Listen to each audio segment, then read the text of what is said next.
of Italy changing their prime minister every three weeks, but not anymore. Yeah. You know, it's still a nice place to go on holiday. I'm quite happy to change our prime minister in 3 weeks' time. I'd change him tomorrow. Absolutely right. Julia Hartley-Brewer is here. We've had a fabulous show. Thank you to everyone who called in. I'm sorry if we didn't get to all of you, but we'll be back tomorrow at 6. And of course, Julia will be very happy, I'm sure, to entertain you over the next 3 hours. She's not an economist, but she knows plenty about what's going wrong with the economy, as we all do. You don't have to be an economist to know it's down to the gurgler. I'll see you tomorrow.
on DAB+, on your smart speaker, on your smart TV, and on your side.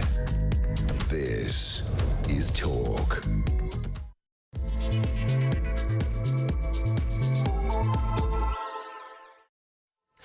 Good morning to you and welcome to the show. I'm Julia Hartley-Brewer and you are with Talk, of course. We're on DAB Plus Radio on your smart speaker. You can watch on YouTube or on your connected device. Either way, it is fabulous to have your company. Fabulous also to have the company, as we do on a Wednesday regularly, by somebody who is desperately trying to distribute sand from his trousers after trying to dig a tunnel underneath a prisoner of war camp that he's been in during World War II and is still in, as you're judged by the tash he's sporting today. You get the reference, Benedict Spence and his big bumper tash.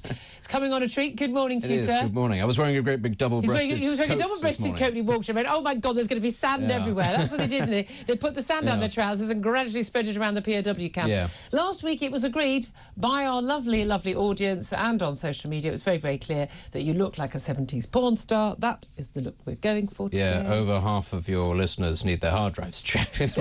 I mean, guys, come on. Can I just say, we knew that already. Yeah. Hi, guys. And frankly, the staff here. I was going to say, and that's just for your tweets. Let's be honest. That's just for the things you say. On that note, I'm making light of things today because apparently we're about to enter World War III. Well, we know this because apparently the Deputy Chair of Russian Security Council, you may remember him as the former Russian President Dmitry Medvedev, that apparently we are looking at World War III as a result of escalation in Ukraine. We had that 1,000-day anniversary yesterday. But Vladimir Putin's foreign minister, we see so much of, Sergei Lavrov, he has warned the West that Russia will, quote, this is wonderfully James Bond-esque, react accordingly.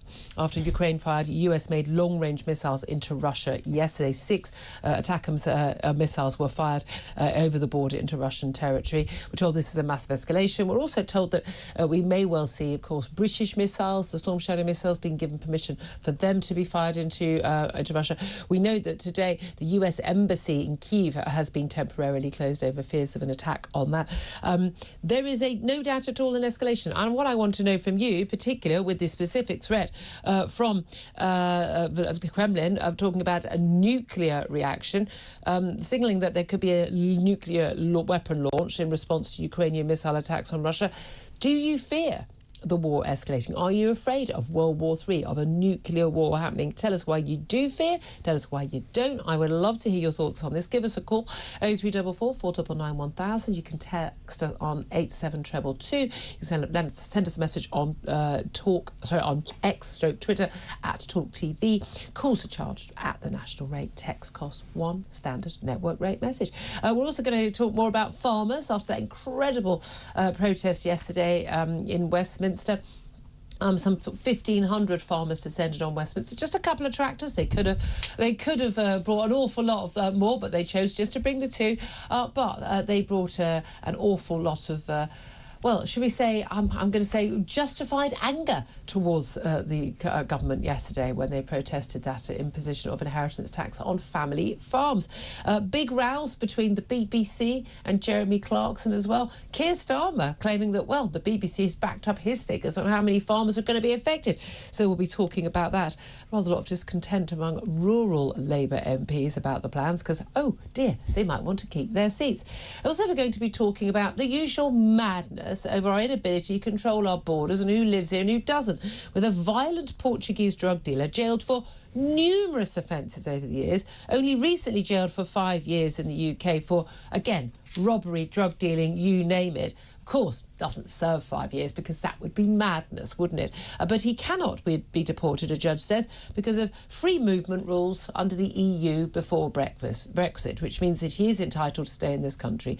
This is absolutely insane and it needs to stop. Also, inflation. It surged back above the Bank of England's 2% target this morning after a rise in energy bills. Yeah, we've all seen those, haven't we? That's what official figures have shown. This is Talk. Welcome to the home of common sense. I say welcome again to Benedict Spence, back from World War II. World War III on the screen, on the horizon. Yes, perhaps I'm not harking back to the past. Maybe I'm just looking forward and preparing for the inevitable life in a prisoner of war camp. I don't think that this is going to lead to nuclear war. Just got to be completely honest. It would be a massive overreaction to the deployment of these missiles. They are very good missiles. They can hit Russian infrastructure deep inside Russia, but it's not like they're intercontinental ballistic missiles, and it's not like Ukraine actually has nuclear capabilities of its own. Well, they gave them up in return for a guarantee from Russia, US and Britain that they would be protected as an independent nation state. What happened to that? Yeah, the only 2 countries that have ever given up nuclear weapons capacity are not in a great state, it must be said. Admittedly, nobody. South Africa, which just collapsed in on itself. I'm really glad the South African government doesn't have nuclear weapons. Well, I mean, there is a very big reason that there are there's very little in terms of nuclear technology in Africa at all, and that is largely because much of the West and indeed the East goes, no, we don't trust these people. Because, the kleptocratic leaders. Well, basically, yeah, even the good countries are at risk of collapse at any given moment. Let's go back to Europe. Yeah. But I mean, look, should we be from this? Because I think there's a lot of sabre rattling, and I think basically, here's my message, Vlad. I think you're a pussy. I really, really do. I simply do not think that. I know he's killed with his own cold hands. Of course he has. He's a murderous, tyrannical dictator. Well, he's a KGB agent. KGB agent. I don't think for a moment that he's brave enough to say. I also don't think that he has enough military people who would back him. We saw what happened when there was that attempted coup by the Wagner Group. I mean, the army literally just stood aside and said, "On you go. Keep on moving to Moscow."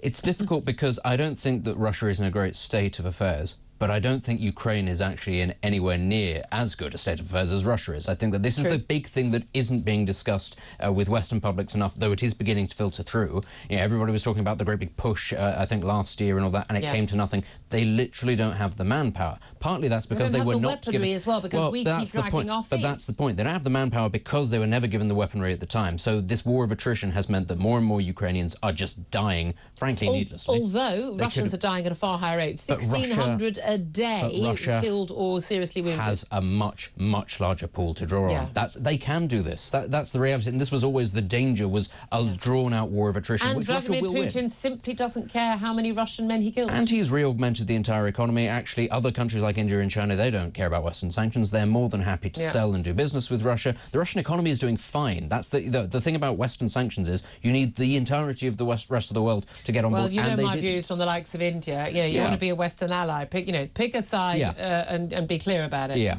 This isn't going to lead to nuclear war, though. As much as anything else, because of Russia's dependence on countries like India and China, they don't want the normalisation of the use of nuclear weapons. What they also don't want is, let's be clear, if Russia were to actually use nuclear weapons against Ukraine, Ukraine would get nuclear weapons very quickly. It has the capacity to get them, and there are lots of countries that would be more than happy to sell that technology to them. It would lead to an escalation, though, in other countries around the world going, right, well, we're all going to get nuclear weapons now, and it doesn't matter if it's Japan or Saudi Arabia or Azerbaijan. Lots of these countries are actually trying to acquire them. From what I can gather, not being an expert in this field, as in many fields, that it's actually rather harder than people think. It's harder than people think if you're trying to go about it the right way. That's the way to think about it. You should have had a little white cat, stroking a white cat on your lap. I should have done, but then I'd be accused of being a spokesperson for the Russian government. Yes, but there we are. Yeah. But no, I mean, put it this way: there's an expression which is latent nuclear power. That is to say, has the capacity to get nuclear weapons within a matter of weeks, if not months. Japan is one of them. Iran is one of them. Saudi Arabia is one of them. There are lots of countries that fall into that category. Israel's been making sure. Thank you very much, Israel, over the years, that Iran doesn't get too close to this point.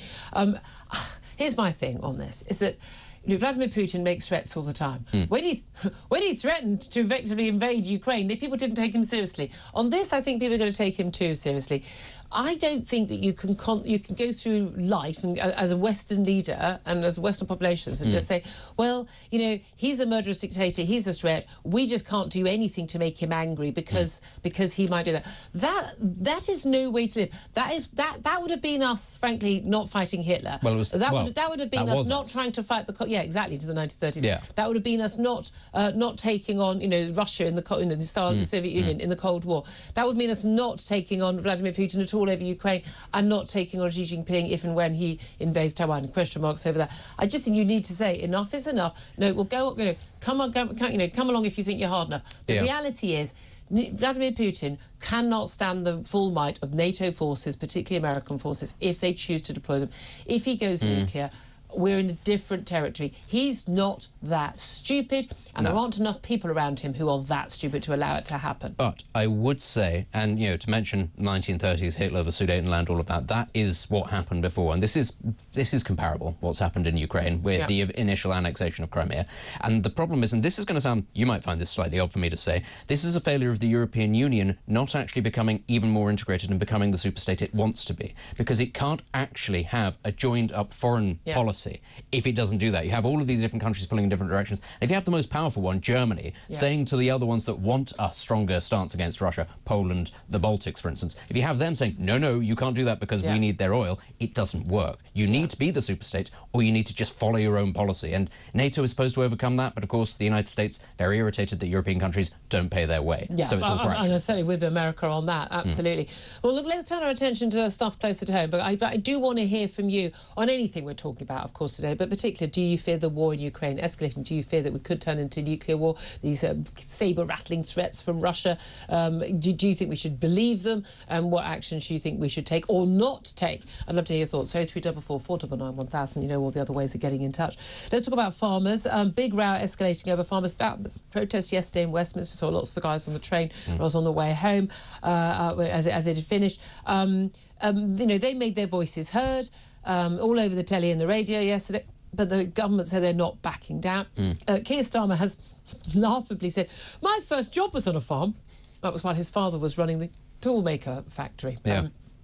Is there anything he hasn't done? I know, and Rachel Reeves was not working as an economist. Yeah. But there's no doubt at all that the Labour MPs from rural areas, and there are now a lot of those as a result of that massive majority in July, they are getting very, very worried. This was sprung on them. Apparently the Department for the Environment didn't even know about this until the day before the budget. And having already promised this wouldn't happen, and the Prime Minister promising they wouldn't do this. We saw Jeremy Clarkson, who's a great communicator, being a bit of his usual stroppy self, to be fair. A bit grumpy Jeremy came out yesterday. He has just had a heart attack. Fair enough, I get that, fair enough. I did some TV shows with him. He's quite grumpy.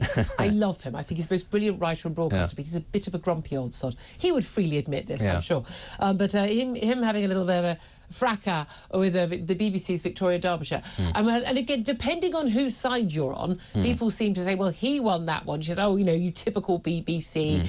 And she was saying, but it's not affecting many farms. You're worried about rich people got £1 million farms. And like. But I have to say, I thought she actually did quite a good job of questioning him, and he didn't have a lot of the figures, which he should have. If he supported the cause, he should have to hand. It always annoys me when celebrities do, and I know he does know them, he should use them. But Keir Starmer says, well, the BBC backs the government on their figures about how many farms are being used, but the BBC Verify, who did this, they had to do a correction because they didn't know the difference between a hectare and an acre. Yeah, BBC Verify is a joke. It is a very well-known online meme that it is a joke and that everything can be explained by radicalised far-right young men. That's always its excuse to everything.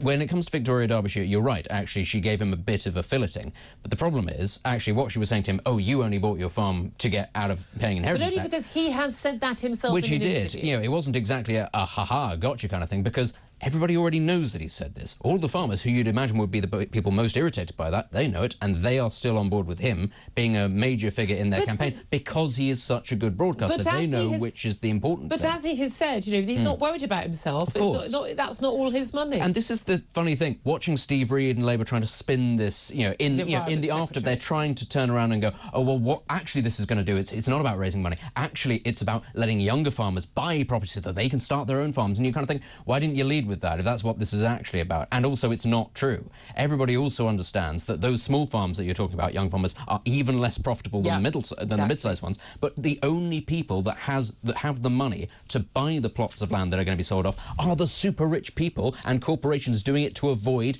inheritance tax. They'll find other uses for it. And that's what I don't understand about all this. They're trying to spin it as some sort of great egalitarian, we're giving it back to the people. It's not. It's a cash grab, and it's not going to go down very well. And also, again, it's either worth doing because you get enough money, in which case it affects a lot of farms, or it's not worth doing because you don't get much money because it doesn't affect a lot of farms. Which is it? And this is where we get into the same thing with the winter fuel payments. That's also in the news, because the cuts to winter fuel payments, basically to anyone who's not just claiming a pensioner credit, will push up to 100,000 pensioners into poverty. And that's something that ministers have had to admit. At least 50,000 older people will be in poverty at any time, but it could be up to 100,000. Now, I mean, these figures, but then again, that was policy that was sold as well. It won't affect the poorest pensioners because they're already on pensioner credit. And then they had to admit there were, 100,000, couple 100,000 pensioners who weren't on claiming pensioner credit, who were entitled to it, who are not claiming it. And now they say, well, it's gone up, the number of people claiming it. But who every week. But that's still not enough to account for all the people who do need it and are generally going to sit on a day like today when it's sodding freezing without their heating on because they're worried about it. But this is the same thing. Everything they announce saying, oh, it won't affect many people, but we desperately need the tax in from this, the money we're saving. And you just think, the numbers don't add up. No, they don't. And it's pennies that they're talking about. You say saving. And when they talk about the ever-expanding black hole, and you think, how on earth is this, which is going to push, as you say, people into fuel poverty or farmers out of business, how can this be justified, especially when you're also giving massive pay rises to certain public sectors, and it looks like those are going to continue for the foreseeable future. That, you know, the adults that are back in charge are actually really not very good at this, either either the sums or the optics of this. But just to go back very quickly to the BBC, something that I've noticed about this, and that is the sort of the emphasis, the burden of proof. It used to be that the state broadcaster and other broadcasters, media outlets, would go to the government and say, how can you back up your figures? That's not happening this time. They're going to the farmers, they're going to the pensioners, they're going to the unions and saying, oh, you're saying it's all of this, but the government say it's this. And you notice a real change in the balance. It always used to be, when it was the Tories, justifiably, they would go for the jugular, they would say, your figures don't add up. Now it's the other way around. It's BBC Verify running ops for the government and saying, oh, but the government say this, and it all checks out. And you're thinking, since when did that become journalistic best practice? It's just extraordinary. Exactly. It's either ideological or it's lazy. The official figures say, but also given that the person who basically is in charge of BBC Verify lied on her own CV, she's probably not... She'll be the Chancellor before you know it. She'll be the Chancellor. I mean, she's obviously not bothered about people telling her little porky pies, is she? I mean, again, the idea that anybody in that role... You think they'd let any of the Tories go for that? You think they'd let people like me get away with that? No, absolutely not. Give me a break. Absolutely Give not. me a break. I just want to talk about one other story before we go to a break.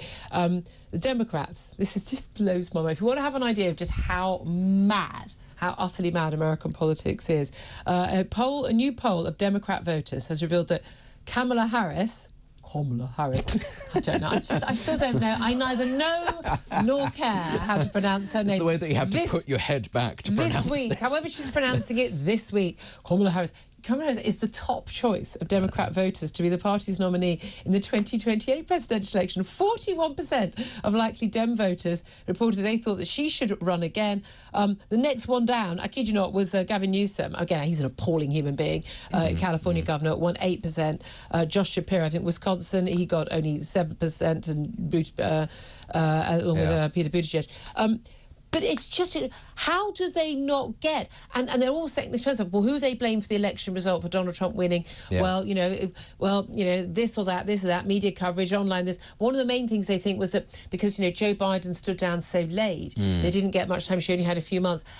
Her poll ratings went down the more people saw of her. Yeah. She had a chance of winning if they had the election the next day before anyone heard her speak and realised that she's utterly vacuous and a fool. It was a fantasy. There was this idea that they were pushing that, she was running a good campaign, and anybody with two eyes could see that she was not running a good campaign. Just having Beyonce appear at a rally does not make a good campaign. Yeah. But we already knew this, that a lot of Democrat activists and voters do live in a separate fantasy world, and the rest of the American population is diverting away from it. And I know he is not vacuous, but he's also a rubbish the amount of people I know who vote Labour, lifelong Labour voters, who will say, oh, Keir Starmer, he was the great white hope. Now, again, I think a lot of us were surprised when he was able to turn around what happened, in 2020 all the way to that massive victory in July this year. But they're like, he's going to be so good, he's going to be so good. Well, how's that working out for you guys? To be fair, lots of Conservatives said the same thing about Boris Johnson. A lot of Tory members said the same thing about Liz Truss. Everybody has their blind spots. Boris Johnson, hey, he was the better of two. I always vote for, the better of two options. It's true. But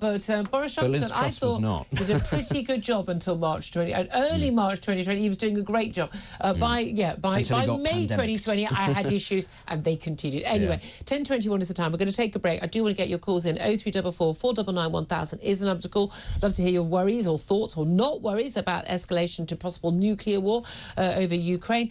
Your thoughts on the farmers, on everything else we're talking about. Do get in touch. This is Talk.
Keir Starmer came and told the farmers at the NFU conference that we would not have any tax rises. Right. And he sat in the hall in front of 3,000 NFU members and lied for an hour. And if Keir Starmer sold every farm in the UK, there would still not be enough money for the National Health Service. It's about time the people of this country woke up. You need farmers. We produce cheap, healthy, good food. And throughout the world, the farmers have been taxed by the political classes, and we've had enough.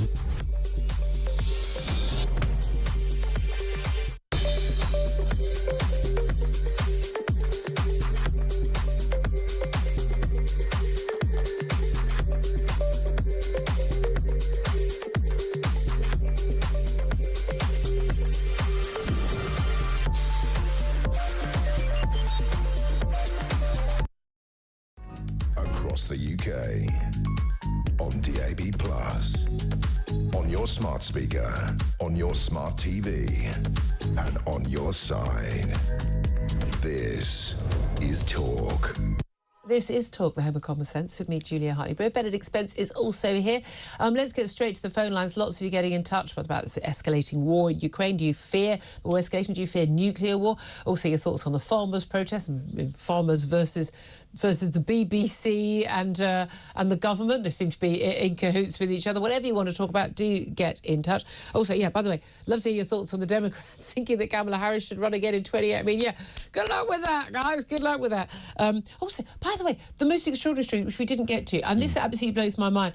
One of the papers, along with Skyscanner, we can search for your flights and different options, have discovered that the cost of our posting Christmas cards with a first-class stamp now is so expensive. I think was it £1.65 to send a first-class stamp? I've always done loads of cards, but increasingly not. I mean, it's basically bankrupting you. It turns out there are 6 destinations in Europe you can fly to, where getting the flight there and back, buying the stamps there, posting the Christmas cards to Britain would be cheaper than posting them first class here in the UK. It's insane. Isn't that mind-blowing? It's insane. But it's a sign of how dysfunctional so many things are in the UK that we're actually...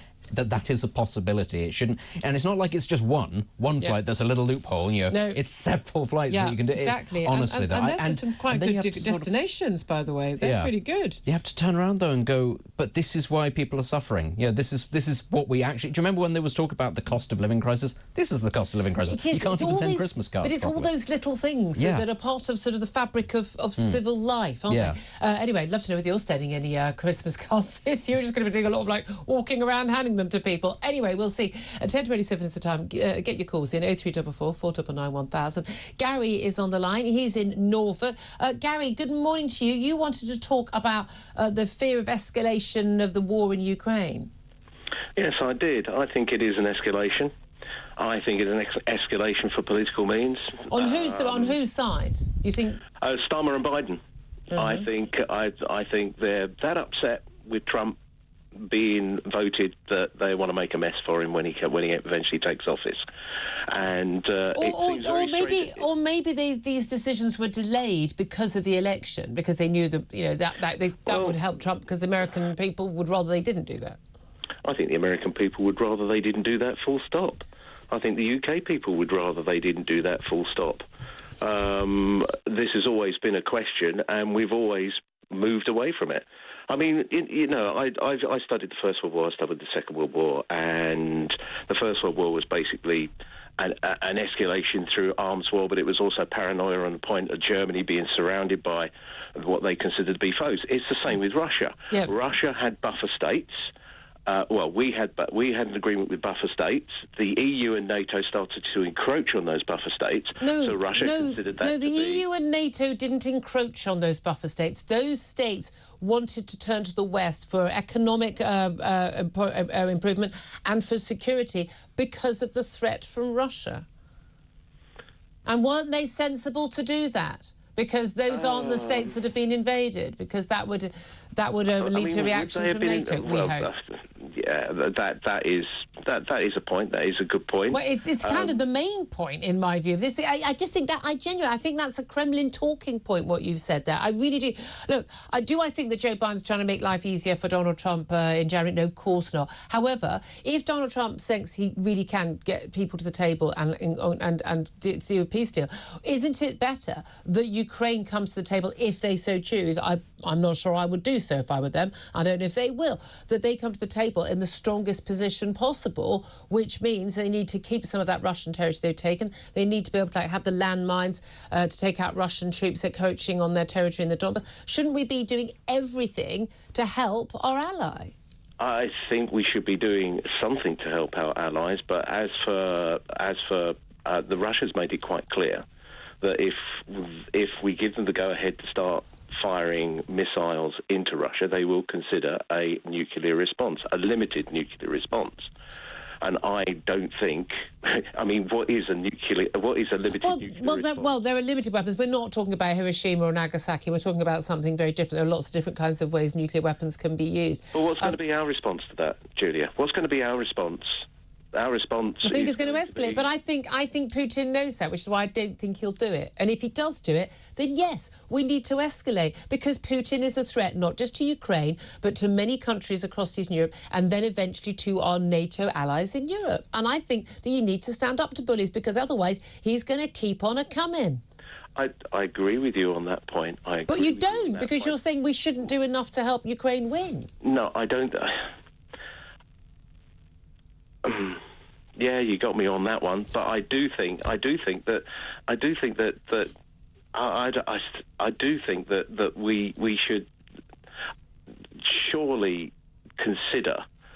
And I mean, this decision has just come off the back of the election, and I still think they want to make it very messy for Trump. I think they wanted to make that decision, but they're too weak and won't stand up and won't. And so many in the West will not talk about the need that this is an existential war between Western democracies and autocratic axis of evil, and we need to be willing to fight. I'm sorry, we do. And the willingness and the ability to fight and to defend our allies and ourselves is what prevents wars. It's as simple as that, in my view. The other would be is to put feet on ground. We may well be in that territory. If he goes into NATO allies, we would be legally required to do that. Not that I would trust many of our allies to actually live up to that, because we've not lived up to many treaty conditions. Gary, I so appreciate your call. Thank you so much, dear. That's Gary in Norfolk. Let's go to Dave now. He's in South Wales.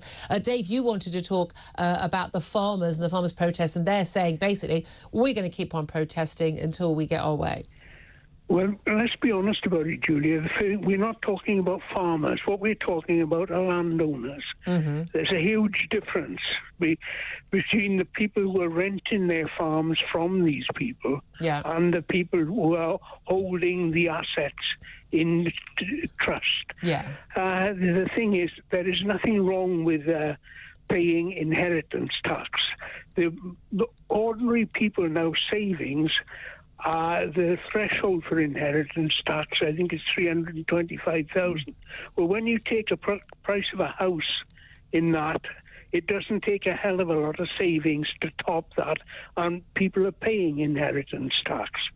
So why shouldn't the landowners pay for inheritance? The key thing is that there's a difference between it sort of being your private wealth, your home, and again, you can hand your home onto your spouse, but not the full value, depending on the full value of your home down to your child. I think it might be higher than that now. The value, isn't it, up to $1 million? No, I've just done it with my wife's death. You just looked at it, so you're more up to date on that than me. I haven't looked at it in the last few months, but the key thing, the farmer's point is, look, most of them, they do own their land, the ones who are demonstrating, and they're saying, but it's our livelihood, it's not just our home, it's our livelihood. It's basically like it's our factory, effectively. We can't afford to pay. We don't have the cash. We can't just, we'll just sell the farm and then we can carry on. Once you sold the farm, you don't then have the business to run. Well, the thing is, they are there, but the farm will go on. Well, not necessarily, because people...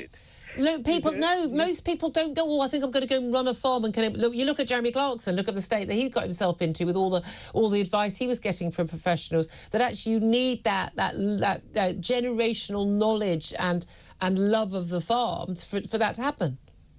Yeah, well, the thing is, but the fact is that they are still landowners primarily, not farmers.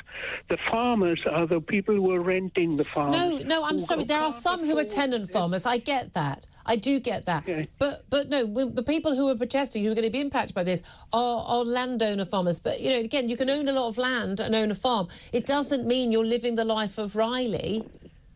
Well, but it does mean you're better off than most people in the country. There are lots of people who are better off. You know what? People who work really hard should be better off. Why should they have a specific, specialised tax rate for their inheritance? Because we need food to eat. We need people with savings. We need money coming in from Joe Bloggs down the street to go up to bolster up the financial. We can tax everyone 90%, but there won't be an economy left to tax. The point is that we need farms to pass on generation to generation, because we need people to carry on with the expertise and pass on their farms. It's passing on a business rather than passing on, you know, your big posh house. We need farms to produce efficiently and healthily food. Yeah. And that is not anything to do with generations or anything else. I mean, I'm a townie, not a farmer, but from what I can gather, actually, that isn't the case. But look, I know we'll talk to many farmers over the next few months, and we'll get more information on that. But Dave, I so appreciate your call. Thank you very much for that. Benedict's desperate to get in on this. What do you want to say? I don't think I have long enough to talk about it. But, you know, the idea that actually you don't need people who are connected to the land. There isn't enough money to be made in farming for people to go, oh, yes, this is a great idea. Yeah. I'm going to buy this farm from this farmer for the love of it. And then spend Christmas in the Bahamas. Yeah, it's not going to happen. Jeremy Clarkson is an exception to this. Lots of people do buy it and they get other people to farm it for them. But that's just so that the land is being used. Ultimately, what will happen is these farms will be bought up, not by small tenement farmers because they don't have the savings to begin with, because there isn't enough money to be made from farming. They'll be bought up by large investors, large corporations, and what will happen then is that quality will be cut on farming, because they are more interested in making profit from something that is really hard to squeeze profit from. Absolutely. Actually, if you want sustainable, nice farming, as this person just talked about, you want to keep it in. You want to keep it in their hands. Exactly. Look, so much more to talk about on this. Do keep your calls coming in. Want to hear your thoughts as well on Ukraine. Are you worried about the escalation? Up next, we're going to talk to Hamish de Bretton Gordon, who's a former British Army colonel and an expert, actually, in weapons of mass destruction. I'd love to hear his thoughts on those fears. That's up next. This is Talk, the home of common sense.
across the UK.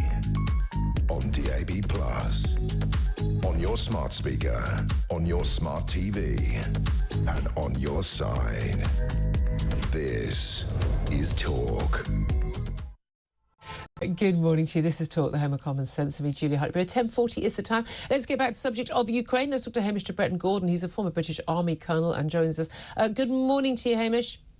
Hi, good morning. Thanks so much for joining us. 1,000 days yesterday we marked of the invasion of Russian invasion of Ukraine, and we've seen big developments in recent days. The decision by the Americans to finally allow long-range missiles to be used by them. Likely we're going to see the permission given by Keir Starmer and Emmanuel Macron over in Europe for our long-range missiles. We saw 6 of those actually being filed into Russian territory, and now talk of an escalation by Russia, saber-rattling. We've had Medvedev, a big ally of President Putin, talking about this is World War III. How scared should we be that we are entering possible nuclear escalation and World War III? Well, Julia, good morning. I think, first of all... Yeah, on that happy note, sorry, yes. Absolutely, we should not. And I hope that Starmer and other European leaders are not. Putin issued his new nuclear doctrine yesterday, but it's absolutely no change from the doctrine they produced in 2014, even in 2022. Putin reiterated what he would use weapons of mass destruction for, and in simple terms, it is if somebody takes and holds Russian ground. Now, Ukraine has taken and hold Russian ground for months now, and absolutely nothing has happened. Yeah. There's lots of talk about his tactical nuclear weapons, these smaller ones be used. But now that Ukraine has ATACMS and hopefully soon Storm Shadow, I would contest they are unusable because it takes about 24 hours for the Russians to tee up these launchers. They only have a range of 400 miles. They'd have to be right on the Ukraine border and they would be taken out. And the final thing on this, Julia, just think if Russia did fire a small, although they're still massive, tactical nuclear missile into Ukraine, as Peskov and Medvedev and others are suggesting, it would elicit an overwhelming conventional response from NATO. And Putin knows what happens when the UK, the US and France get together. Iran fired 300 plus missiles at Israel and everyone was knocked out of the sky. Now, Putin knows that is probably what would happen if he fired it'd be a total humiliation. Can we go back? Absolutely. Can we go back to you talking about a tactical nuclear weapon, a small nuclear weapon? And one of my callers are just asking, what do you mean by that? Look, we're not talking about him, bombing Kyiv like Hiroshima or Nagasaki, are we? What would be the impact of a tactical nuclear weapon? I know you're an expert in biological, chemical weaponry. You've been involved in all of that overseas on behalf of the British Army. So what would that actually involve? What would that damage? How many people would that kill? What would be the long-term impact? Can you tell us?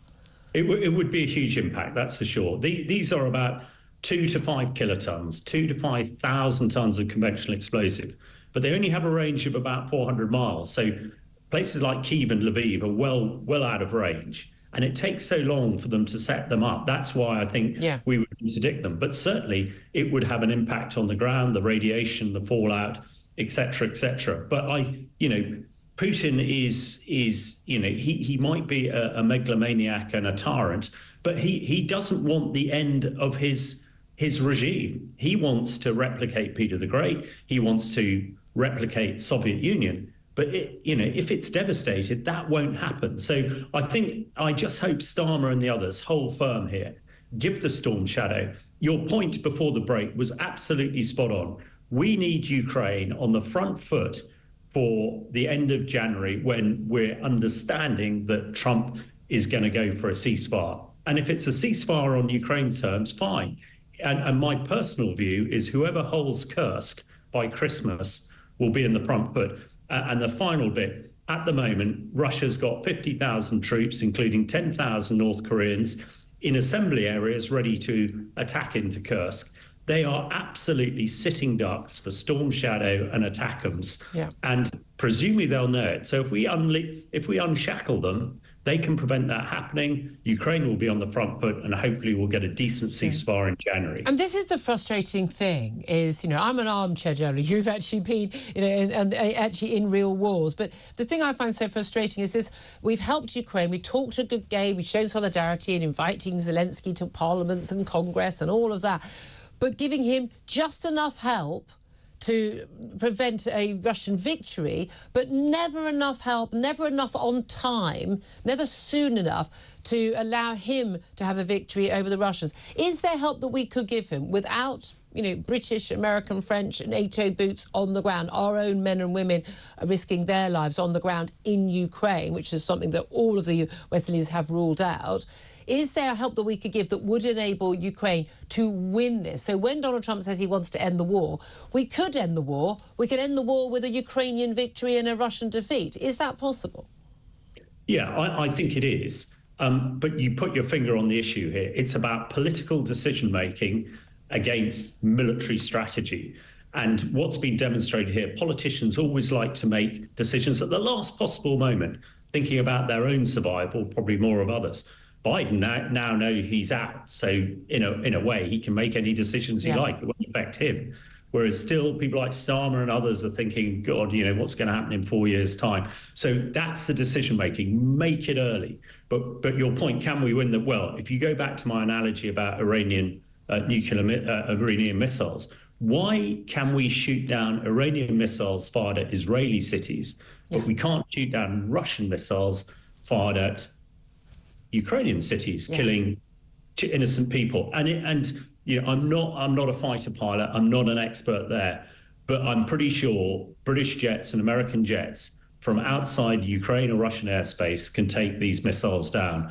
And of course, if we do that, Russia loses all the advantage it's currently got, and Ukraine will then be in a stronger position to negotiate a peace on its terms. And we're constantly told, that will escalate the war, and then, will be NATO effectively be at war with Russia. Russia has said repeatedly they believe that NATO is at war with Russia. So, what's the difference? Always so good to talk to you. Hamish de Bretton-Gordon, former British Army Colonel, thank you so much for your time.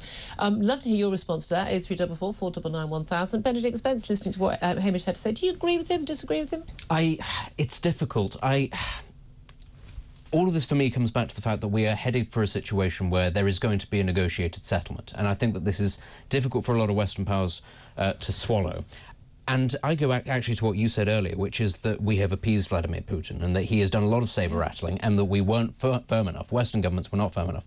But now that there has been... Here's an idea. We could have prevented the invasion in the first place. We absolutely could have done. We could have armed them a lot better. We could have ramped up our own military production. These are all things that Europe... And this has to be said here, because actually where the diversion is coming between Europe and the United States is happening because Europe has not taken its security seriously. Yep. Because it has said, with some justification, the US spends all this money anyway. It's going to do all these things anyway. Yep. In the past, that was true. Now with Donald Trump, that's less So, there is going to have to be a reckoning here, but the price of that is probably going to have to be parts of Ukraine. If people want there to be peace, I don't think the Russians are going to give these parts. I think it should be up to the Ukrainians. I'm old-fashioned. Of course it should be, but that's not going to happen now because we weren't firm enough. This is the price you pay if you're not strong. There we are. 10:48 Saddam, thank you for that. Coming up, we're going to take a quick break, then we are going to be talking about yet another extraordinary story about our inability to control our borders with a very violent drug dealer from Portugal, unable to be deported back to Portugal. Why? Oh, because of EU free movement rules before Brexit. I kid you not. That's up next. This is Talk, the home of common sense.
But even I've been absolutely staggered by the uselessness of this government, because not only do they appear to have got into power by telling a whole raft of lies, which they're still telling, but they're actually incapable of running anything. The promises that were made during the election campaign, all the things that Starmer said that he would do, wouldn't do, complete U-turns on everything. And it shows that this government is all about student politics. It's about settling the score. It's about chip-on-the-shoulder politics. It's about inflicting their view of the world on the rest of us, namely socialism. I think it's going to be a very, very miserable time indeed.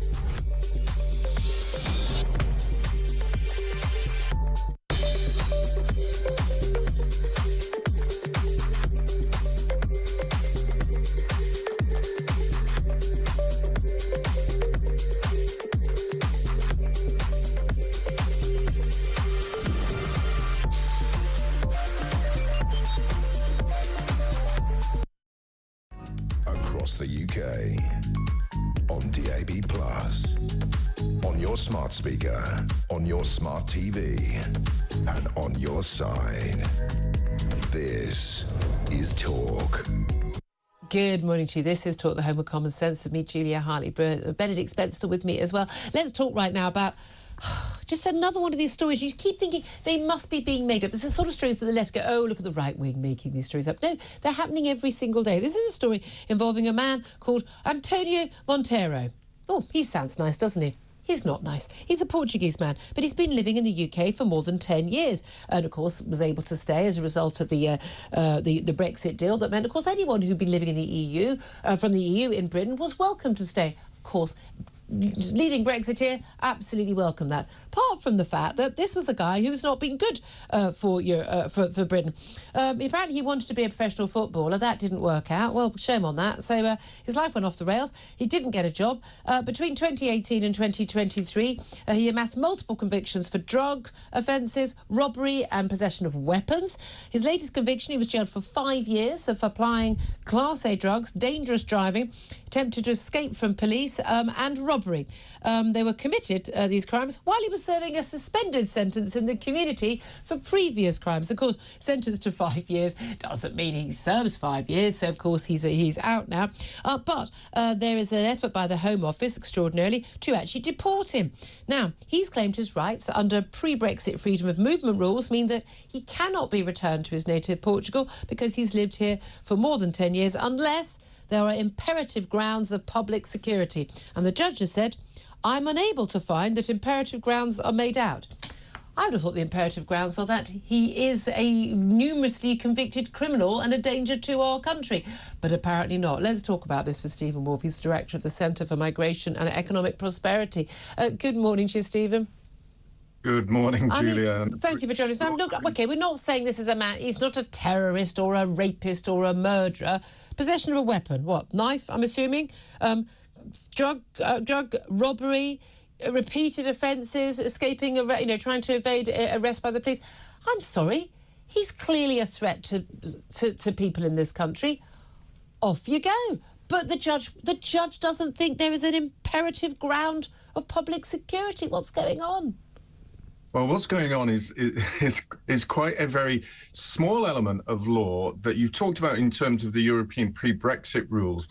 But actually, it comes back to, Julia, once more, the European Courts of Human Rights and the European Courts of Justice imposing their decisions on the UK when we've adopted it into our own law. I had a look at the case this morning. It's in the upper tribunal of the Immigration and Asylum Chamber. The judge was Judge Smith, alongside another judge there as well, and the decision was made on the 25th of October. And what is extraordinary to most people, I think, is that the judge himself says these crimes were committed whilst he was serving a suspended sentence, and they were serious grounds for believing that he continues to pose a threat. Yep. So he accepts, as most normal people would do, that all the crimes that you've listed have said that he is a serious threat. But this is where it gets interesting, and why I've always argued that we must leave the European Courts of Human Rights. Yep. Is because the judge then said you have to prove that there are imperative grounds to remove this individual from the UK. And that goes to a judgment accepted into the UK in the Court of Human Rights involving Italy and a very strange Greek case that was brought into the UK. And it said the burden of proof of establishing the deportation is justified lies with the Home Office, true, but they must be both appropriate, necessary, and here's the key line, not impose an excessive burden on the individual. Oh, the deported. Oh, sorry, let me just get a tissue, because the poor man who committed robbery and drug dealing and had possession of a legal weapon, it might be an excessive burden on him. Let me just wipe my eyes for him, Stephen. Yes, I know. And it goes even more extreme than that. He accepts that a crime can be regarded as difficult for people to accept. But the court case from the European Court says imperative grounds must show a really serious kind of higher level, almost like terrorism. Well, I was going to say, robbery, not serious. Someone being terrified out of their mind while someone grabs their bag or their phone when it's on them. No, not serious at all. Having a weapon, not serious. I mean, no.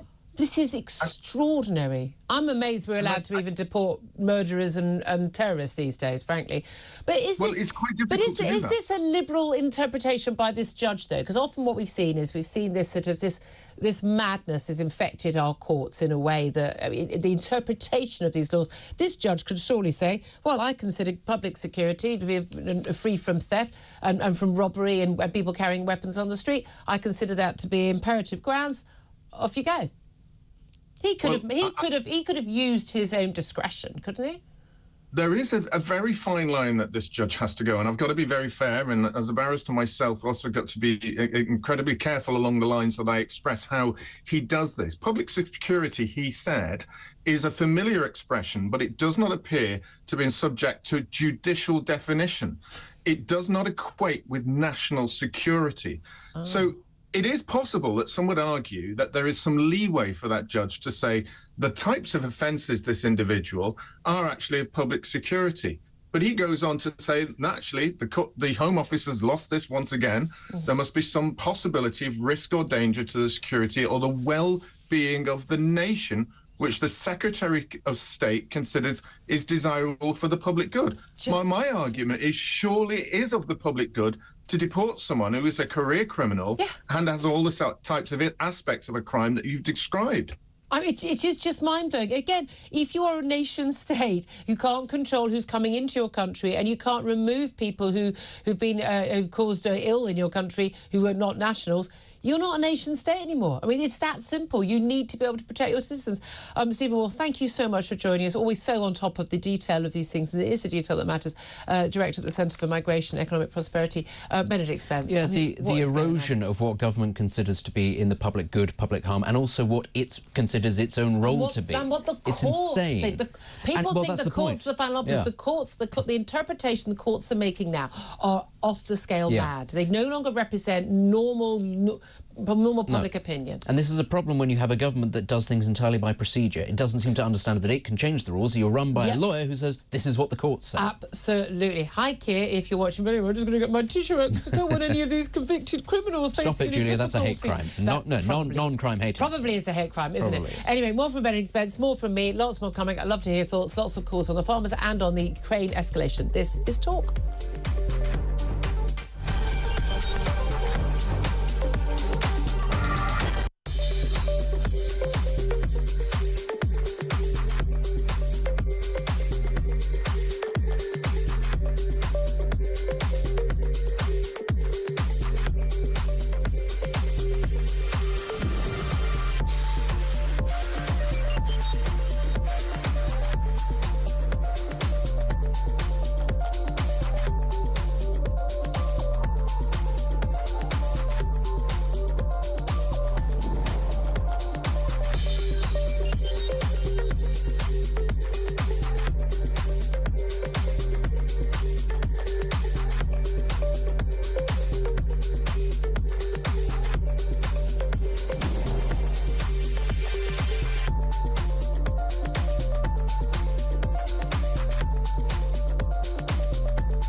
DAB+. On your smart speaker, on your smart TV, and on your side.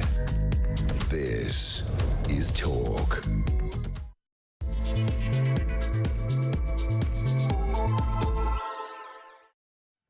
Good morning to you. This is Talk, the home of common sense. A great welcome back to the show. Really appreciate you joining me, whether you are listening on DAB+ radio or on your smart speaker, watching on YouTube or on your connected device. It is great to have your company. Benedict Spence, sorry about that, he's still here. Such is life. With his tash. Yeah, well. I do go on, I realise. Anyway, Benedict Spence here. We are delighted to have you here as well. And we're asking your thoughts on a lot of the big stories that we are talking about today. Coming up in this hour, we are going to be talking more about Vladimir Putin's foreign minister warning the US that Russia will react accordingly after Ukraine fired US-made missiles into Russia yesterday. Talk of a possible nuclear threat.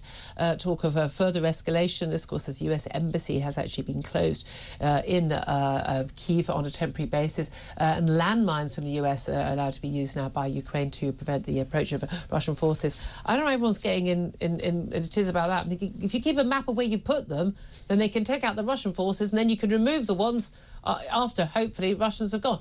I don't know. I don't know much about these things, but I'm not Princess Diana, but, you know, maybe that might work. Anyway, I do want to know your thoughts, particularly on that. Also, farmers have threatened to escalate their protests over the inheritance tax row unless the Chancellor meets them for talks amid growing discontent among not just farmers, but rural Labour MPs. Some 100 MPs of the Labour Party now go, yeah, we're not happy about this. We might lose our seats. Funny that, eh? I'd love to hear your thoughts, particularly on those two topics.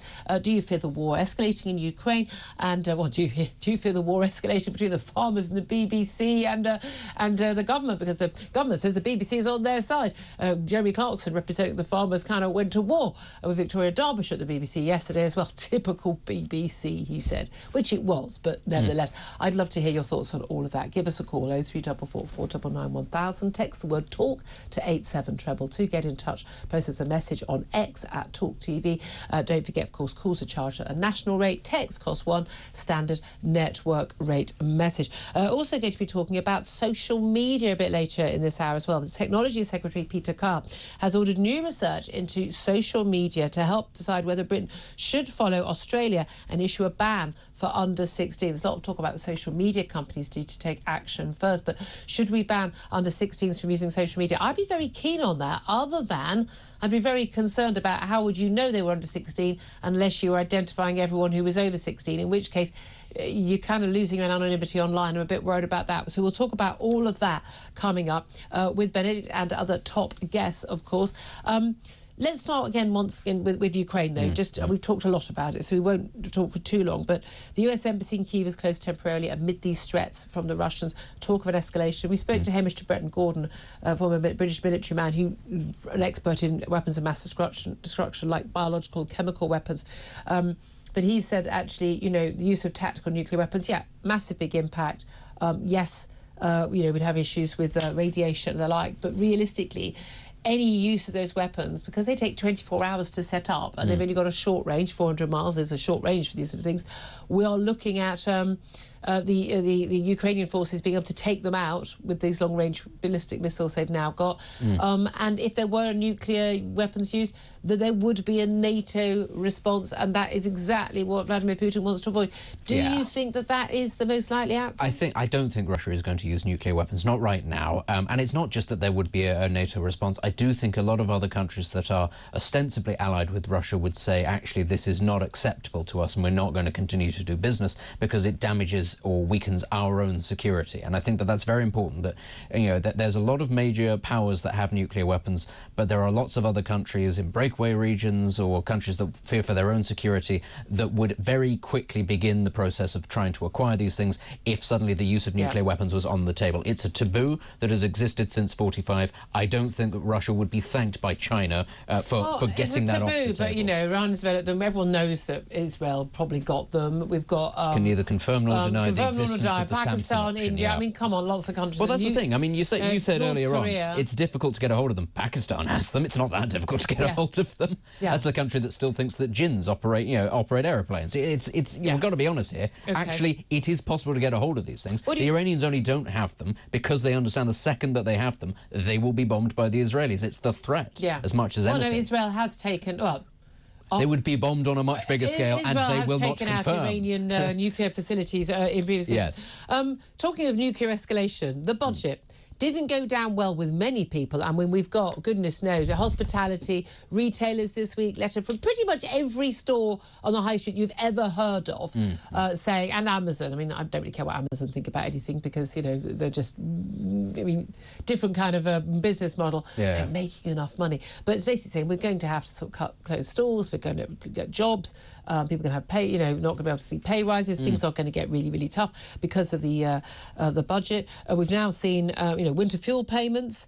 The cuts, we're now told by the official figures, could push up to 100,000 pensioners into poverty who are not already in poverty. Because, of course, if you get it if you're on pensioner credit, which is your very low incomes, but you don't get it above that. But there are actually, hundreds of thousands of pensioners who don't claim pension tax credit, who should do, and those who are just on just above that, who are really struggling to get by and won't get that extra money. My God, please, if you know anyone in your street, a neighbour, you've got an elderly relative, check that they're claiming pensioner tax credit if they're due to it, because apparently this is one of the big issues. Pensioners turning up at food banks is actually because they're not claiming the benefits they are actually entitled to, and it's really important ahead of winter as well.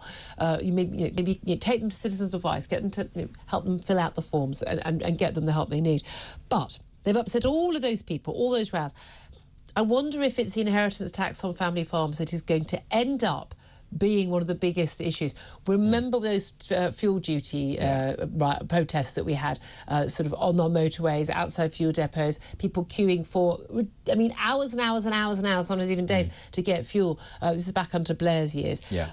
Farmers have the ability in this country to deliver a sort of a level of protest which we didn't see yesterday. 15,000 or so farmers there, only a couple of tractors. This was the first testing of the ground. They've got a lot of public support. Yep. No one can agree on how many farmers and which farmers are going to be impacted. Again, that's astonishing to me. Surely this should be down to the last 10. Yeah. How does the Treasury not know?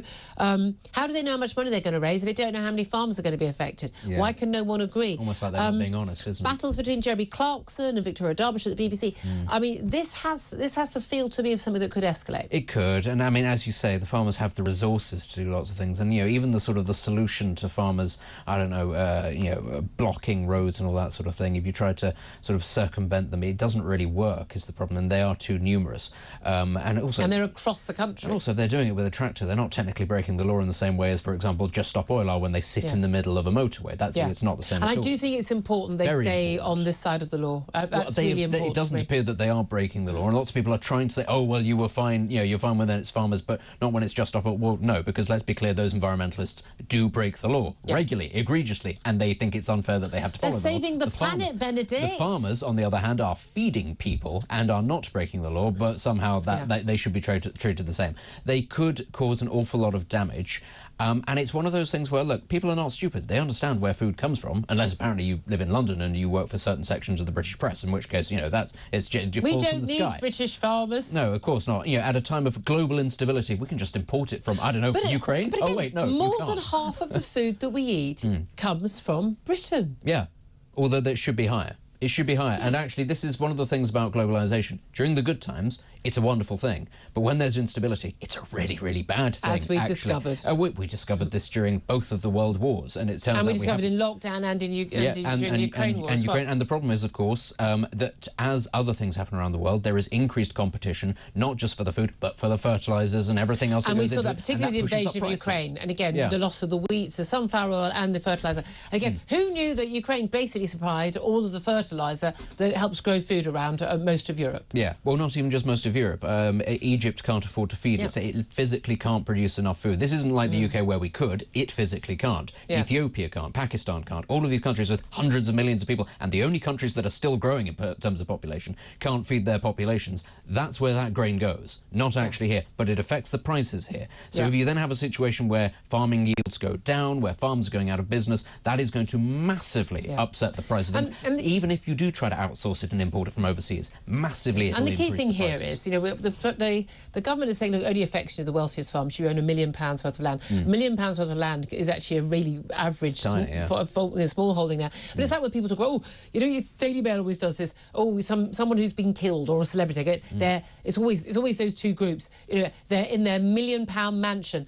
£1 million, it doesn't buy a mansion in large parts of the southeast of England. People are mortgaging themselves to the hill, absolutely, really struggling to pay the mortgages because prices are so insane in the south of the country. Farming land also, again, insanely priced in a lot of ways. But this is the thing. This touches into the inheritance tax generally for people, a tax that actually hits a very small minority of people at all, and also a very small minority of people every year because, of course, most people don't lose a parent every year. Most people don't die. Most people don't die. No, and I'm just saying, but it does actually. And yet, something people feel very angry about, particularly because, as we know, rich people don't pay inheritance tax because they've got everything in trust. It's all offshore. They have cunning ways to get around it. But this is the thing. The farmers who protested yesterday, they might have some Range Rovers. That's because it's a car that actually functions on the countryside. They've got one for a reason. They've got stuff to range over.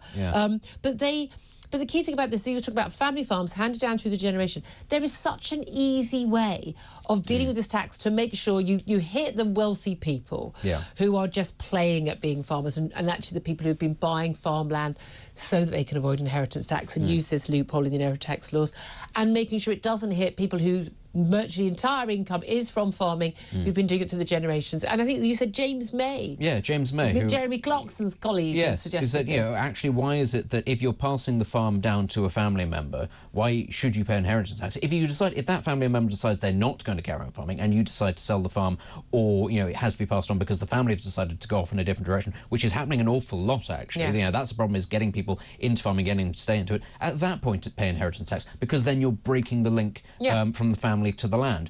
But up until that point, they do it not because it makes them fabulously wealthy, but because it's their way of life. It goes back generations, in some cases many centuries. It's an important link to the land, and they do it for the love of the industry, and it's because it's their way of life. And actually, why then should they be taxed as if it's any other business? And the other thing, of course, is farming is not like any other business. It's not something that you can just pick up because of 6 months of training and you'll all be fine. No, and you can bring somebody else. As Jeremy Clarkson has proven. I'd like to point out, though, our Prime Minister is an expert on this among tool making, because, of course, his father was a tool maker. Made the tools to use on the farm. Yes. No. Keir Starmer said yesterday, my first job was on a farm. I grew up in the countryside. All of my entire family live in countryside. That's why I'm able to... he bought some land for his parents, didn't he, for the horses or something, the way you do. That's why I'm able to say with confidence that the vast majority of farms will be unaffected by inheritance tax. What? How do you make that link? I work for a farm. My first job, expert. So therefore...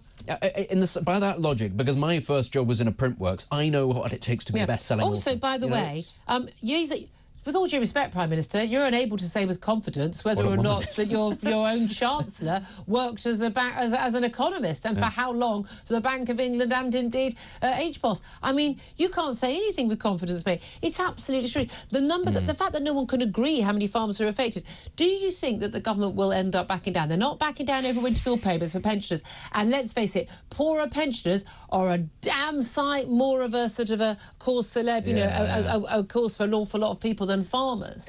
It's tricky. I don't think they will back down. Not backing down over employers and I don't think they will back down, because I think that would I think it would actually kill this administration in the water if they back down on this. I think they'd then have to start backing down on other things, at which point questions would be asked, justifiably, who governs Britain? Actually, who's in charge? Is it these people, or is it the people that they're trying to govern who are saying no? I think it would undermine the credibility of the government, which, let's be clear, I'm not going to complain about. But I think, politically speaking, they can't back down on this. I think they have to keep on driving through hell and hope that things pick up. I don't think things are going to pick up. I think their policies are disastrous. I think, the idea that this is a budget for growth or anything like that, nothing could be further from the truth. But politically speaking, it would be suicide to start backing down on these things. Well, once you've started backing down.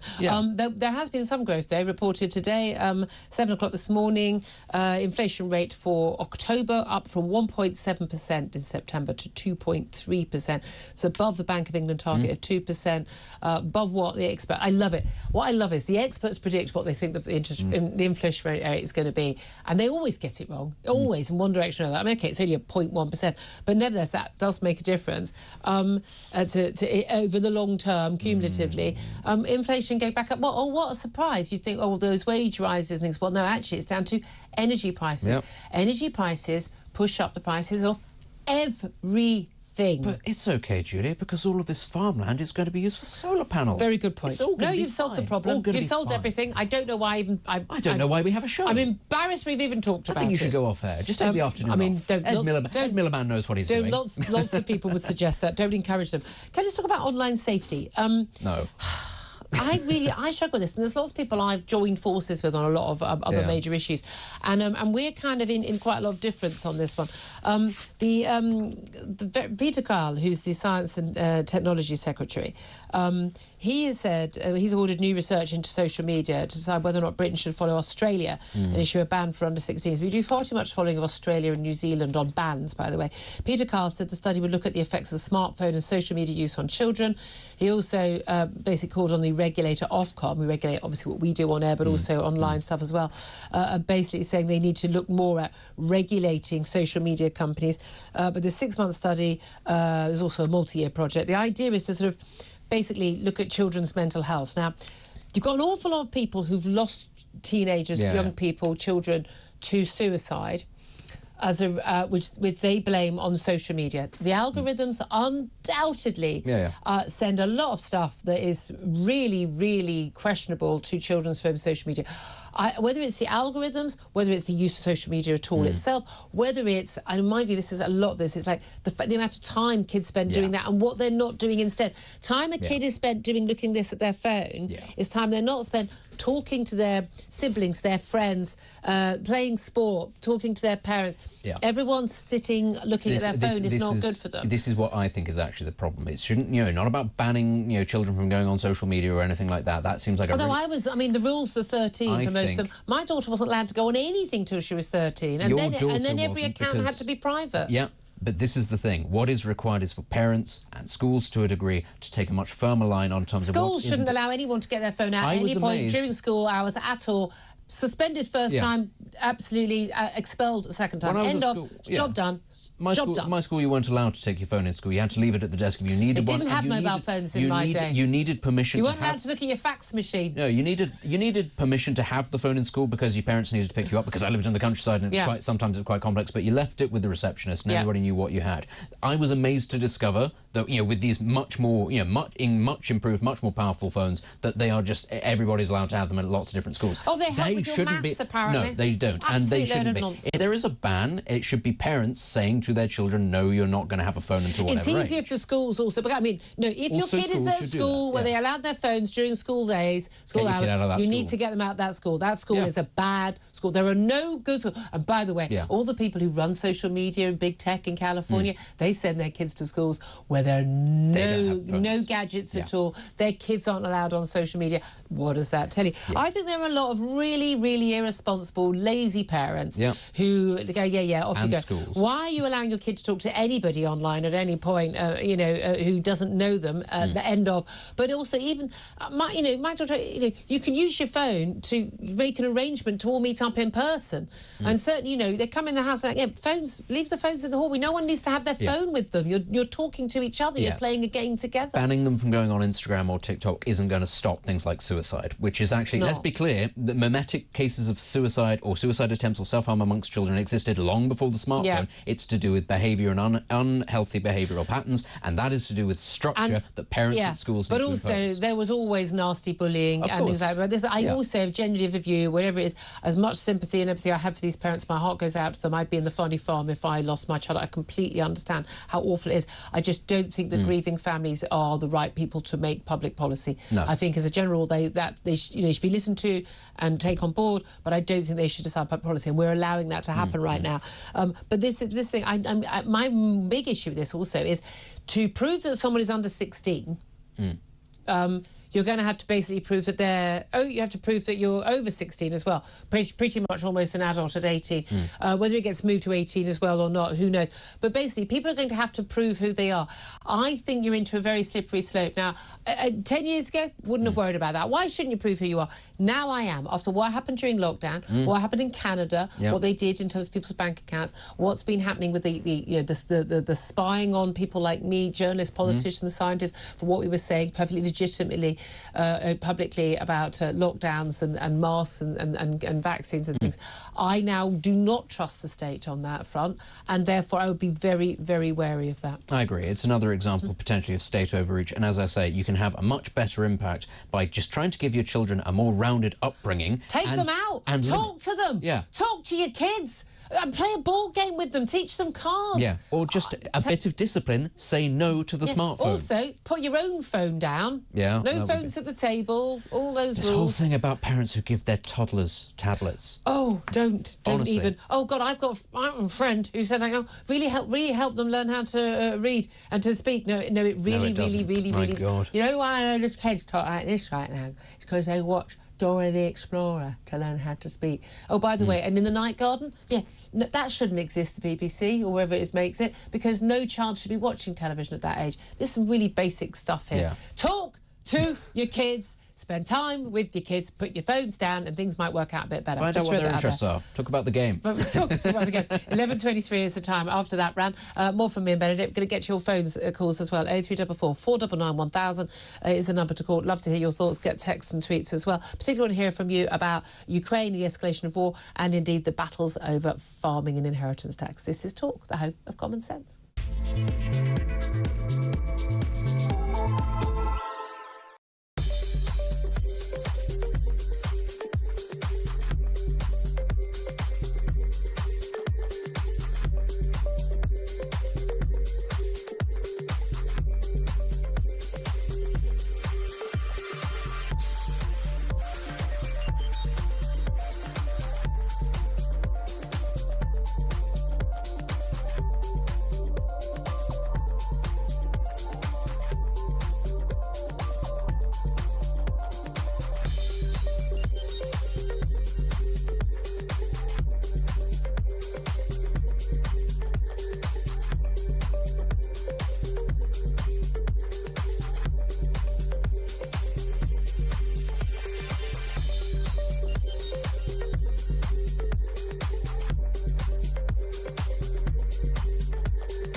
What on earth does she think she's playing at? Do you know what, Kevin? I'd be really concerned that my government was wasting time on this load of baloney when, according to the most recent statistics I've seen, the really important matters in Wales are that 600,000 people are waiting on NHS waiting lists. That's 20% of the Welsh population. Wales is the poorest performing UK nation for reading, maths and science at school.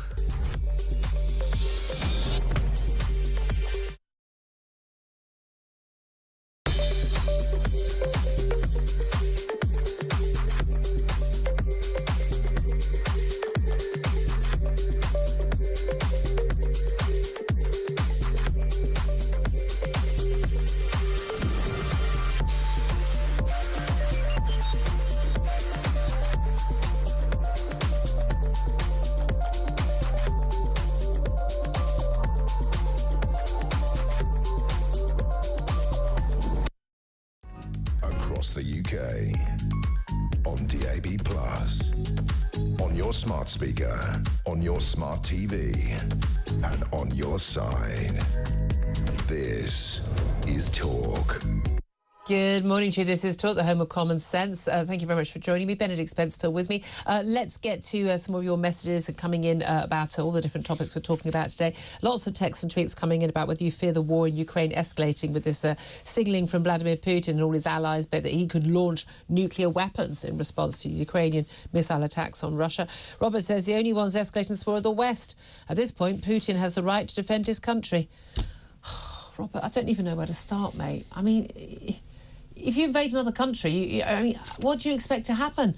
Joseph says, no, if he was going to use them, he would have used them already. He knows Russia would be destroyed. Their economy is already in tatters. That's what I think, Joseph. Penny says, yeah, right, no chance he'll do that. He knows he'd be obliterated either by his own henchmen or the West. Yeah, that's what I think. I think his own people. We saw what happened when we had the Wagner uprising, that, they were bribed into leaving the country. Come on. The Russian military just stood aside and said, come on in. Brian says it sounds rather inviting compared to 4 years under this Labour government. Nuclear war, another Keir Starmer speech. It's touch and go, that decision, folks, isn't it? Touch and go. Anne says it's now so obvious that the United Kingdom and France are conspiring with the Biden administration to sabotage the next Trump administration over the Ukraine conflict. This betrayal will be the end of NATO. I mean, I think they're just trying to put Ukraine in a stronger position. Blake says the American embassy closed in Ukraine on threat of Russian missiles, increasing rhetoric on nuclear weapons. Looks like the precursor to a global war. And Chantel says he isn't the only one with nuclear weapons. Phil says Putin is just bluffing. He's used the same threats 130 times before. The way we respond is through strength. Don't back down, otherwise he gets what he wants. Well, let's go to Dave, who is in Worthing. He wants to have his say. Good morning to you, Dave. Good morning, Julia. Yes, the USSR didn't collapse because we appeased them, run scared of a possible nuclear war. Yeah. My father, I'm a dual national, my father is a retired US Army colonel, and he said to me that America is a superpower but doesn't know how to use its power. I think from not anymore. It doesn't. No, from day one we had an obligation to Ukraine under that agreement, the removal of their nuclear weapons, that we would also protect them. Yeah, we would guarantee them as an independent nation state. Yes, Russia also signed that guarantee hilariously. I know. Well, who'd have thought it? Putin's a liar. Yeah. We should have gone in straight away and told Russia, you're leaving. How you leave is your choice, with the assurance that we wouldn't set one foot on Russian soil. Yeah. And go. As for Putin launching nuclear weapons, he is saber rattling. The biggest fear that people need to have about nuclear weapons is one day we don't wake up and no one knows why, because a mistake was made, a computer glitch. Yeah, there are a lot. I mean, there are an awful lot of safeguards, but yeah, do I trust any of these people anymore? No, not really. I really appreciate your call, Dave. Thank you very much indeed. Send our best to your dad as well. Let's go to Nigel, who's on the line from Peebles. And Nigel, you want to talk about the big row here at home about inheritance tax on farmers. I do, Julia. I think people are largely missing the point, or the possible point. I think the government wants the farmers off the land. They are communist, oblique, World Economic Forum people.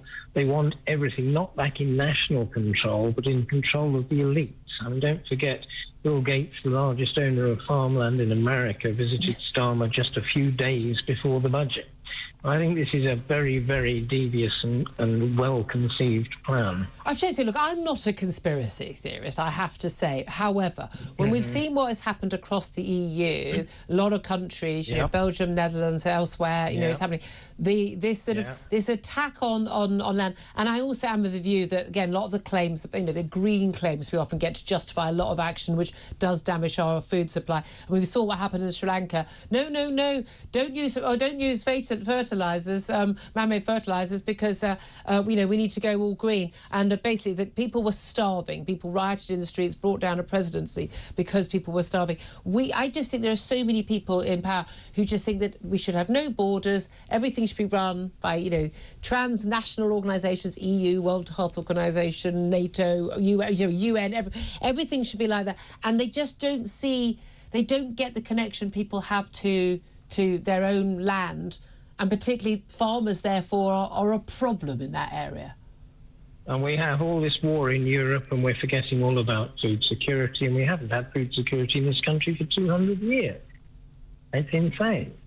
I mean, look, more than half of our food is produced here. We could produce more here, but it looks like we are going to end up producing less, which seems a bit crazy. Absolutely. I mean, if you look at the video of Harry's farm, he did one the other day. He's put most of his farmland into set-aside, or whatever they call it these days. But you get funding, don't you get funding for doing that? It does. He's getting 3 times the profit from that than he made last year growing corn. Now, where is the sanity in that? Yeah. Well, as I keep pointing out, we can just put wind turbines and solar panels over the whole of the agricultural land in Britain, and then we can just eat those. And then why? We can't eat those, we can't eat trees, we can't eat weeds on set-aside, but we've got millions and millions of roofs facing in a southerly direction in this country. Why aren't they putting the solar panels on the roofs? Why are they putting them on productive farmland? Yeah, it is crazy, isn't it, Nigel? Thank you very much indeed. Well, they've got lovely sunshine out today. That would work. Not sure it would work the last couple of days with those panels. I feel fuller already. Yeah, absolutely. But I mean, look, I think one can go too far with conspiracy theories about why people are doing things, but I do think there is a sort of an elite, an international sort of an urban elite who have an idea, this so-called liberal elite. They're very much aligned on a lot of these things in terms of how they want the economy run, how they want international diplomacy run, the green agenda. They're all kind of on the same page, these people. I mean, you know, conspiracy or not, you can't get away from the fact that an awful lot of farmland is being bought up not by wealthy individuals trying to avoid inheritance, that is happening, but also by very large corporations for all sorts of different reasons. And there is also, again, no point in denying that actually a lot of this farmland is being earmarked for things like solar panels and, if they're able to, wind as well. And you know, it's so ugly. It's a double, not even ugly, and just not the best way to get energy. Is that it's a doubling down on an ideology? That's what it is. But you mustn't dig, you mustn't frack or anything because that could damage the ground and it would look really ugly. Think, really? Have you driven through most of the countryside now covered in wind turbines? And the fact of the matter is that the UK could be entirely energy sufficient if it decided to go and frack. If it decided to do all sorts of things, it could be. And we are not going to be, but we're still going down this route. But, you know, that's another conversation for many other shows. Almost like there are idiots in charge. Like I say, that's been the case for quite a lot of years, but I think it might be getting worse. Anyway, 11:35 is the time. I'm going to take a quick break. We're going to talk more about the farmers' protest with the Countryside Alliance's Mo Metcalfe-Fisher. Also going to be talking about the possibility of a social media ban for under 16s that the government is looking at. This is Talk, home of common sense.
across the UK. On DAB+, on your smart speaker, on your smart TV, and on your side. This is Talk.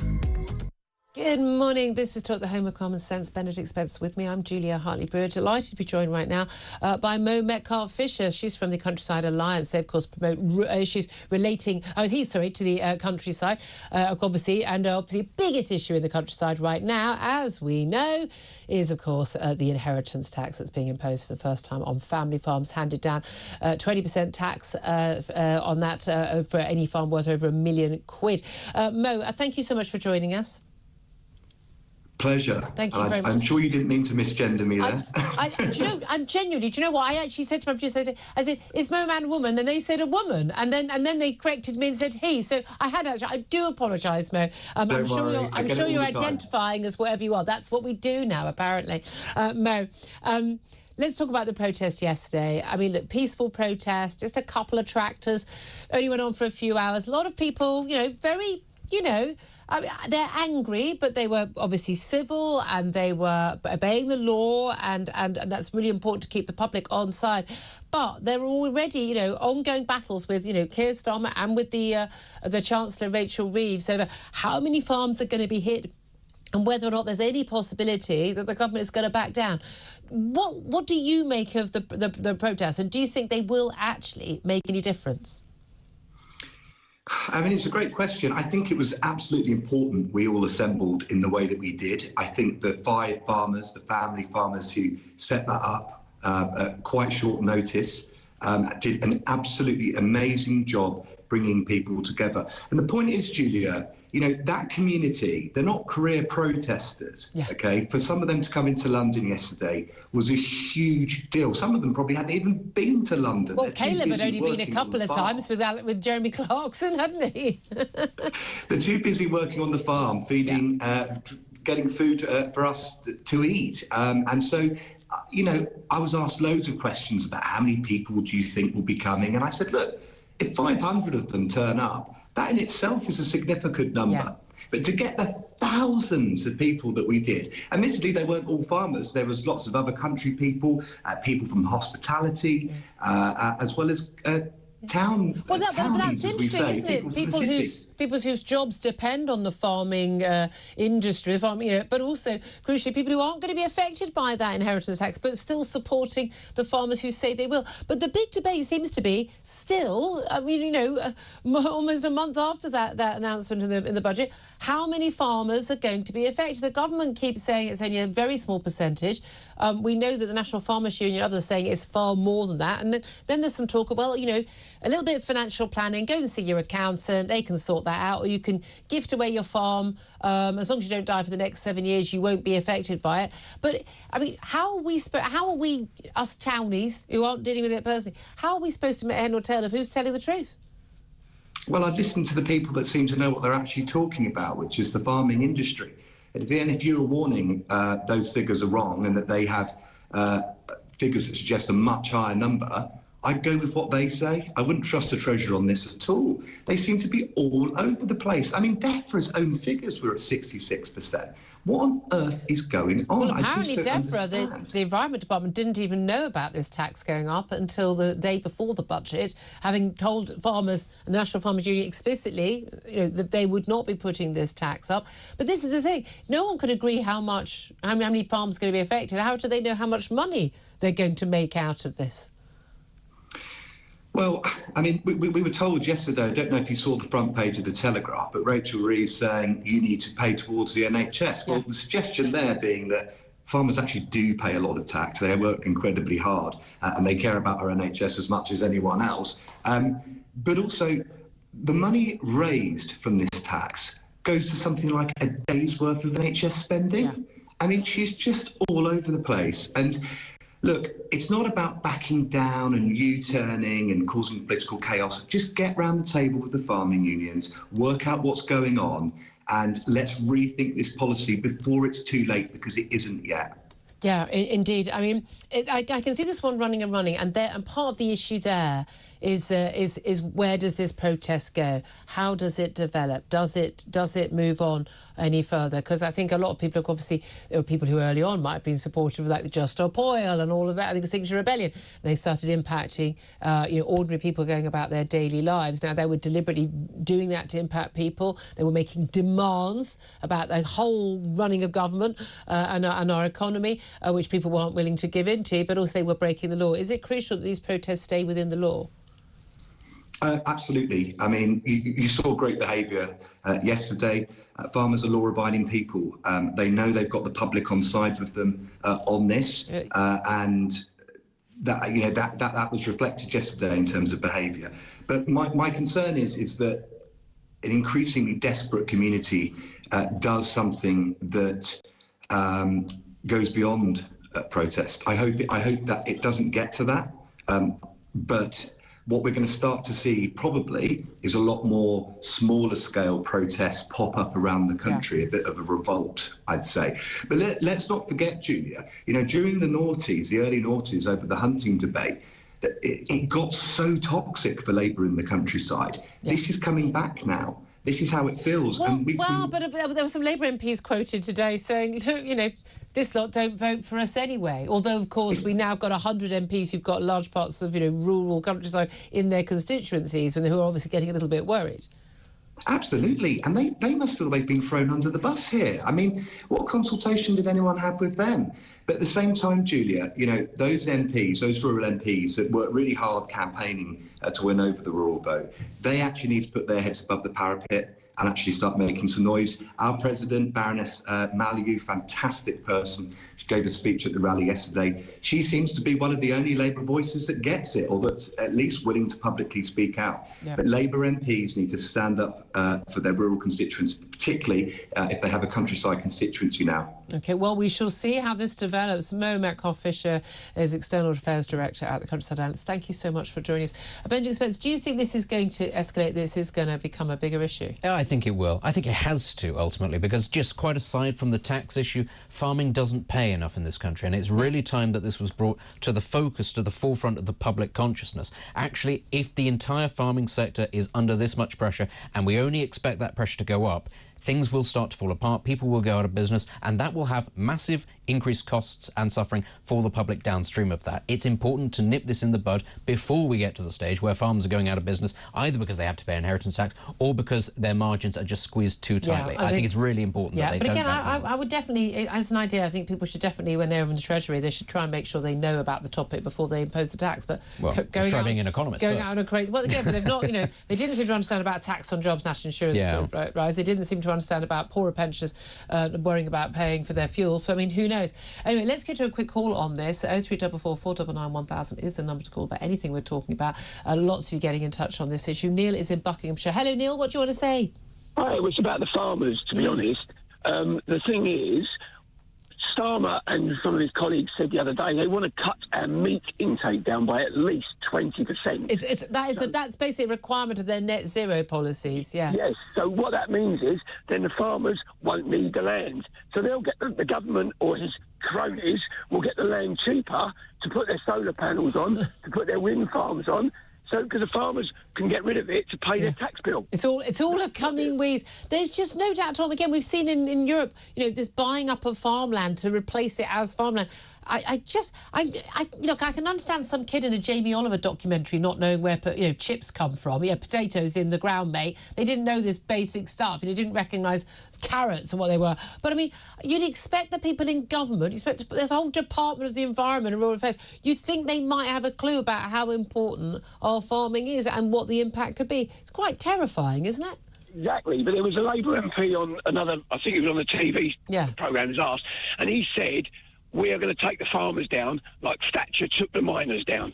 Yeah. Now, that's coming from a Labour MP. That tells you exactly I think that was John McTernan, who was a former Labour advisor, but he also said we don't need farmers. I mean, God bless his soul, because he's obviously planning to go on a serious diet soon. Neil, thank you very much indeed. 11:48 is the time. Up next, going to talk about whether or not we should have a social media ban for under 16s. The government is looking at this as an option. We'll talk to the campaign for Real Education's Chris McGovern up next. This is Talk.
What on earth does she think she's playing at? Do you know what, Kevin? I'd be really concerned that my government was wasting time on this load of baloney when, according to the most recent statistics I've seen, the really important matters in Wales are that 600,000 people are waiting on NHS waiting lists. That's 20% of the Welsh population. Wales is the poorest performing UK nation for reading, maths and science at school.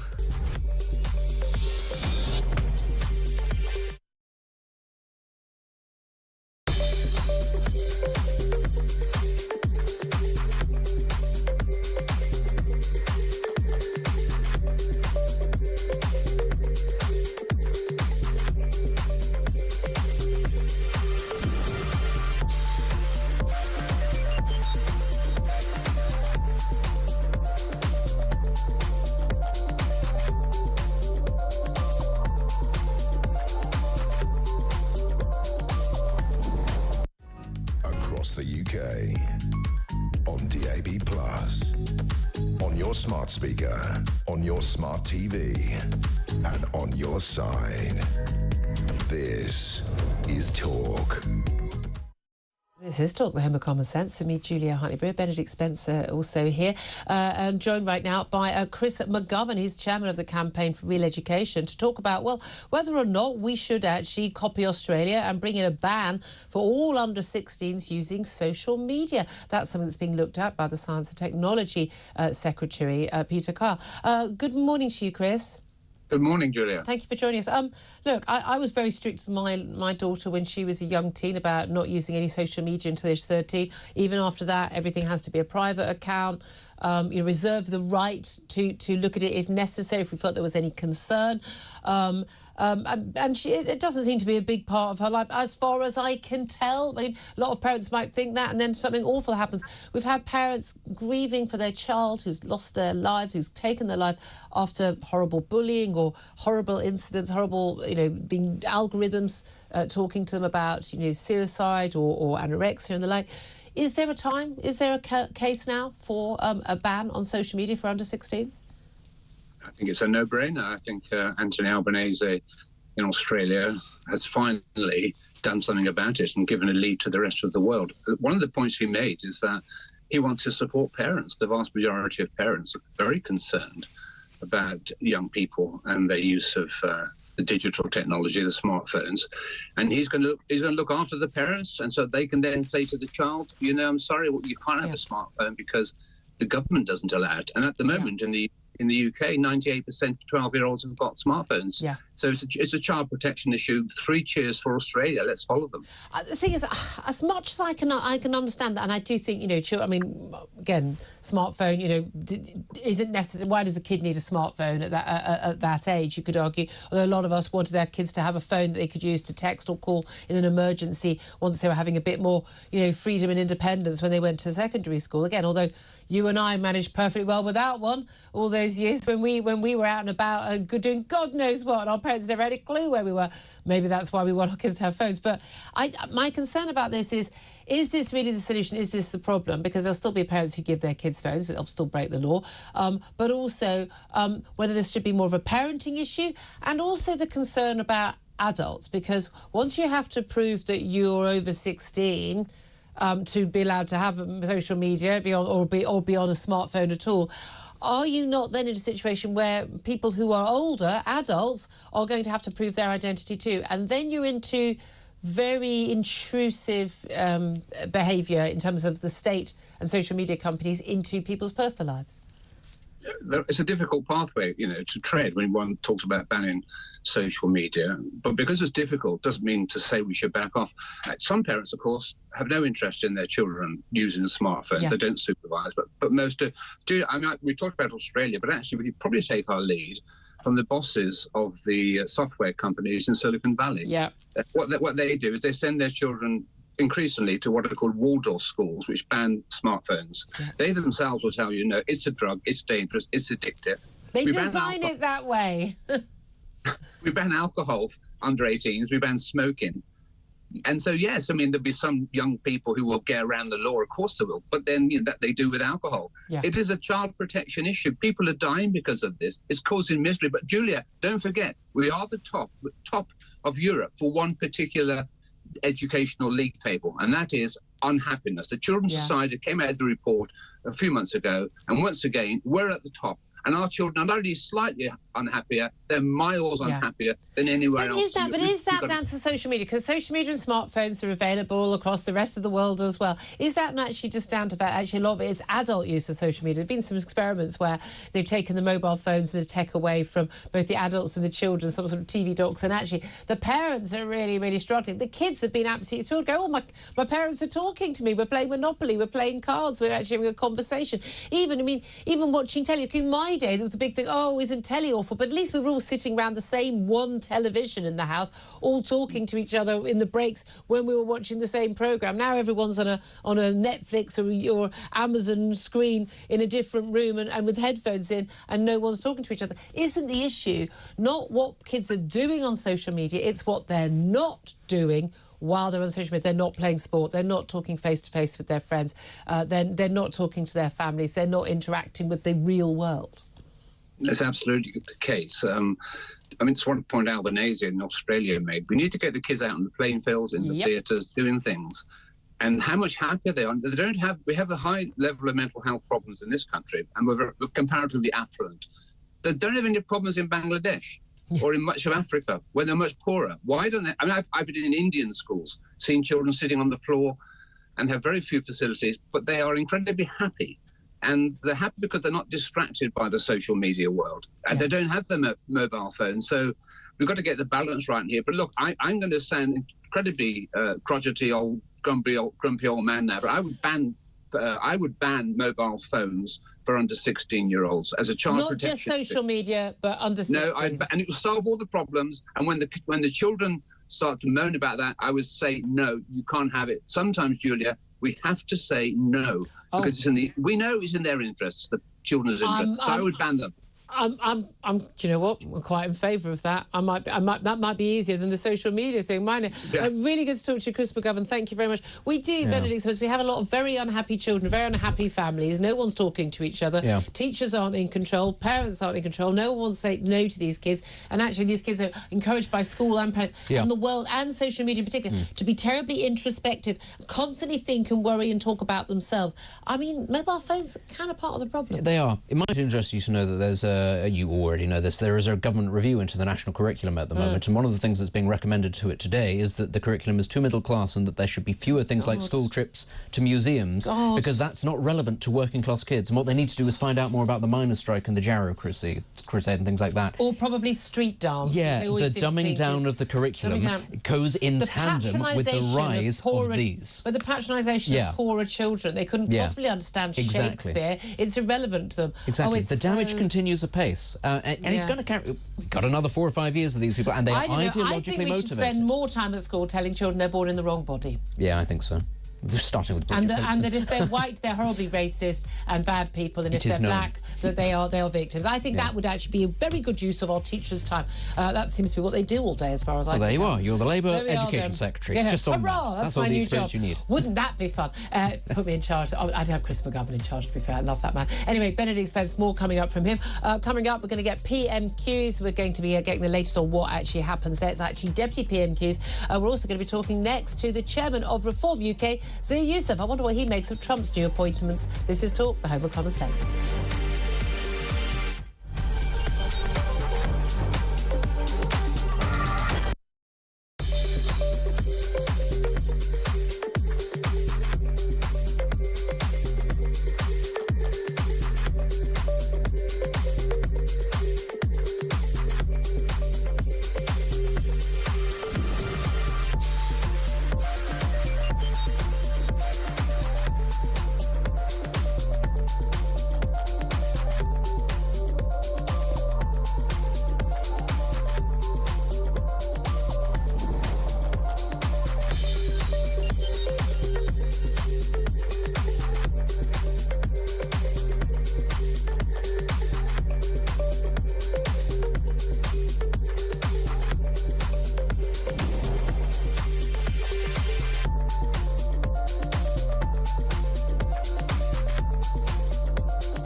across the UK.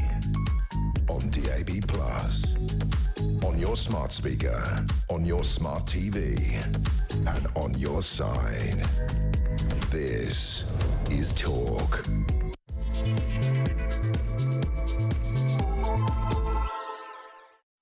Good afternoon. Welcome back to the show. Very much appreciate you joining me, whether you're listening on DAB+ radio or on your smart speaker, watching on YouTube, on your connected device. It is great to have your company.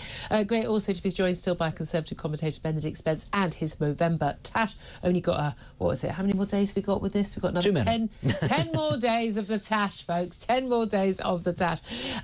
Coming up in this hour, Labour peer Lord Mandelson. He just won't go away, will he? He just won't go away. He's up for so many different jobs. He wants to be the British ambassador to Washington. Yeah. He also wants to be the new Chancellor of Oxford University.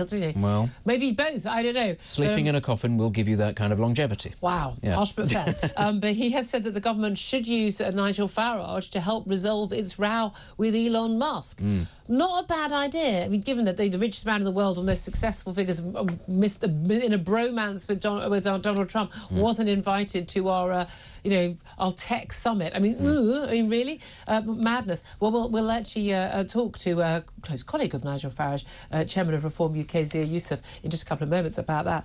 Plus, the violent Portuguese drug dealer jailed for 5 years in the UK, who cannot be deported because of European Union free movement rules. Insanity. And according to a new poll, Kamala Harris is the top choice of Democrat voters to be the party's nominee for the next presidential election in 2028. They really have not learned the lessons of the last election defeat, have they not? And also, as I say, PMQs is back. This time it's deputy PMQs, because Keir Starmer's always out of the country. He's on his way back from the Brazil G20 summit, but not back in time. So Angela Rayner is standing in for Keir Starmer, and she is facing Kemi Badenoch's suggestion for who should be standing in, because obviously the leader of the opposition isn't there when the when the Prime Minister's not there. So this time it's Shadow Chancellor of the Duchy of Lancaster, Alex Burkhart, standing in. No, me neither. But as always, Peter Cardwell is going to bring you the highlights in about half an hour's time. This is Talk. As I say, welcome to Home of Common Sense. Lots to talk about. Benedict Spence, just want to get your thoughts very briefly on Peter Mandelson. Do you think that his advice is right and the government should actually use the fact that Nigel Farage has a friendship with Donald Trump, has an in with him and his cronies that should be exploited? Well, I think there's a reason that Lord Mandelson has survived for as long as he has in politics, and that is because actually he is quite an astute reader of situations. That's why he's being put up for this position. I think he is right, and I think actually it's very foolish of very many clever people in the UK who seem to think that Elon Musk is an actual half-wit, even though he's the world's richest man and is taking us to Mars. The way that we try to isolate and ostracize and separate ourselves because it's rather gauche to talk, to want to be seen with Elon Musk, it's so foolish. This man is driving development progress across the West. If Elon Musk had the same political views as them, they would love him and be all over him, slathering all over him. But he also wouldn't be very successful if he had the same political views as them. I don't know. An awful lot of the California tech I think guys. Didn't The Guardian run an op-ed talking about the colonialism of him wanting to go to Mars, and I think the expression was used was rape it for its resources. I mean, come on. They don't view what he wants to do as a good thing at all. This is true. This is true. I'd love to hear your thoughts on this. Do get in touch, 0344 499 1000. Also asking you today about Vladimir Putin signalling he could launch nuclear weapons in response to Ukrainian missile attacks on Russia. Do you fear that war is escalating? Tell us why you do. Tell us why you don't. Are you concerned about that? Also asking lots more about the farmers' protests. Do you think they're going to escalate those protests? And do you think they'll be successful? Will the government U-turn? Love to hear your thoughts on that. Get in touch. 0344 499 1000. Text the word talk and your message to 87222. You can post a message on X at Talk TV. Calls are charged at the national rate. Text cost one standard network rate message. Right, let's go to our first guest in this hour. Zia Youssef joins us. He's chairman of Reform UK. Good afternoon to you. Good afternoon, Julia. Always good to talk to you. Thank you very much indeed. I must ask you, first of all, I suppose, about what Peter Mandelson had to say. The man who hopes to be our next man in Washington, we'll see about that, says the government should use Nigel Farage to help resolve their rows with Elon Musk and as a conduit to the Trump team. First of all, do you think that Labour would be willing to do that? And second of all, would Nigel Farage be willing to help? Nigel's been very clear. He's been proactive in his communication that he's a patriot. Just like all of us at Reform, we want what's best for the country. So he has offered quite openly his services to assist the special relationships recovery, given not only is there a chasm now between this Labour government, the cabinet, and Elon Musk, but also with the next president of the United States, of course, if one thinks about all of, the litany of awful things that David Lammy has said, for example, Wes Streeting has said, Angela Rayner said, I could go on. So I think both Elon Musk and President Trump, clearly among the most powerful people in the world, this Labour government have gone to great lengths to make enemies of, and that is to the detriment of our country. And Nigel has said graciously that should he be called upon, he'd be glad to assist. It would be very interesting to see that. I just can't see Keir Starmer being willing to do it, I have to say.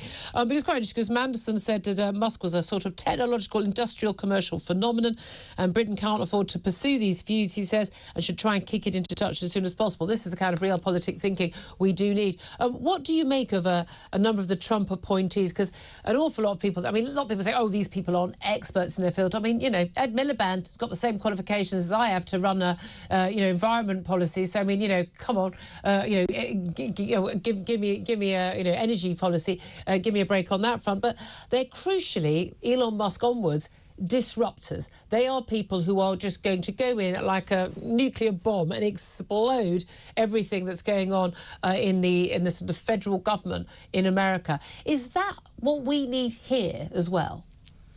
I think it is. Firstly, I think you do yourself a disservice, Julia. I think you're eminently more qualified than Mr. Miliband. I was trying to be modest, but I am, yes. False modesty. You don't have a track record of appalling decision-making in public office. And I can eat a bacon sandwich with vague manners. Indeed. God, what an awful memory that was. Look, we absolutely do need it here, and it makes me very hopeful, and all of us at Reform very hopeful, that what this Department of Governmental Efficiency that Elon Musk and Vivek Ramaswamy will be working on will be able to make very, very significant reductions in the bureaucratic state, save, according to Elon Musk, $2 trillion. And what if you followed Elon's career over the decades, what you find is he does deliver on what he promises, albeit sometimes a bit late. But we'll forgive him that, given he's completely revolutionized the automotive industry and is taking us to Mars. So, yes, we do need to dramatically reduce the size of the bureaucratic state. Too often, the discourse around public spending and taxes is you have to keep spending more and more and more money on the public sector. Otherwise, services decay and degrade. And actually, if you look at the evidence of that, we've never spent more money as a country. Neither has the United States on its public services. And look at the outcomes. Look, a waiting list close to all-time highs. Try getting a GP or dental appointment. Look at the state of our infrastructure and our roads. We have nowhere near enough prison space. I could go on. Yeah. So what we're going to see in America, I think, is we're going to see at the hands of Elon and Vivek under Trump's presidency a dramatic reduction in the size of the bureaucratic state, huge reductions in public spending with a better product and service for hardworking taxpayers. And once that precedent has been set, we're very confident we will have the mandate, when Nigel's the Prime Minister, to be able to do very similar things here. Nobody knows better than British people the enormous amounts of waste there is in the system. When Jeremy Clarkson asked at the Farmers' March yesterday by quite an aggressive, let's say, journalist, well, where's the money come from? No. In Victoria Derbyshire defence, she wasn't being aggressive. She was asking perfectly reasonable questions about someone who was campaigning on behalf of an issue. I would take issue with that characterisation. I think she was a little bit mean-spirited in her questions. But nevertheless, the point is, she was asking where would the money come from to pay for the NHS, and he pointed at a bureaucratic building and he said, wander in there, and this is in true Clarkson style, and if you can't, nobody can explain what their job is, they should be fired. That could be that phrase could be used to describe vast swathes. I am with him all the way. Ask people, not what was your job title, what do you actually do? We'll come back to job titles in just a few moments. I want to talk about that as well. But mentioning the farmers' protest, Nigel Farage, of course, was there, as indeed was Kemi Badenoch for the Conservatives. Obviously seeing something, this is something I think actually something they both actually feel strongly about anyway, but also an opportunity to win support. But in terms of we've had this inheritance tax rise for end of the not being affected by it at all for farmers. We've also seen national insurance rise for employers, the winter fuel allowance going up for most pensioners, concerns that up to 100,000 poorer pensioners could actually fall into actual poverty as a result. the national insurance rise, national minimum wage rise. We're told by hospitality, by retailers, this is going to have a massive impact on them. There are an awful lot of people, other than I think train drivers and doctors, who are very, very unhappy with the government and what they did in the budget. Do you think there's any expectation, any hope that there is going to be a U-turn on any of those issues? Well, that would require a tearing up of the entire budget and a new one being made. I don't see that happening. We have student politicians, ideologues, people massively over-promoted and out of their depth, making vital and critical decisions about this country's future with regards to the economy. Everything you just described is not some shock to anybody with half a brain and can understand second and third order effects of decision making. So if you increase the cost of employing people, then you're going to impact how many people are employed and their likelihood to get pay rises. So you saw this with Pizza Hut accelerating the use of kiosks and automation. It's exactly what you saw in California when there was a huge movement to raise the minimum wage very significantly, which sounds noble on its face inside the fast food industry. And what happened? Well, I'll tell you what happened. They passed the law and there was an enormous increase in those kiosks and automation, a big acceleration, and a lot of people lost their jobs. If you look at what's happening with farmers, I would say a lot of this is ideological. You know, we can look at the numbers and we can say we're trying to make numbers meet. The reality is we know that that isn't true. The far left cannot get it into their heads. They cannot fathom the bond that farmers have with their land, the symbiotic relationship that farmers have with their land, the creatures that live on it, how much value there is in businesses being passed on through generations. As Sir James Dyson, somebody who arguably is as close to Elon Musk as we've had in this country, a brilliant inventor. I recommend anyone to go and read his book.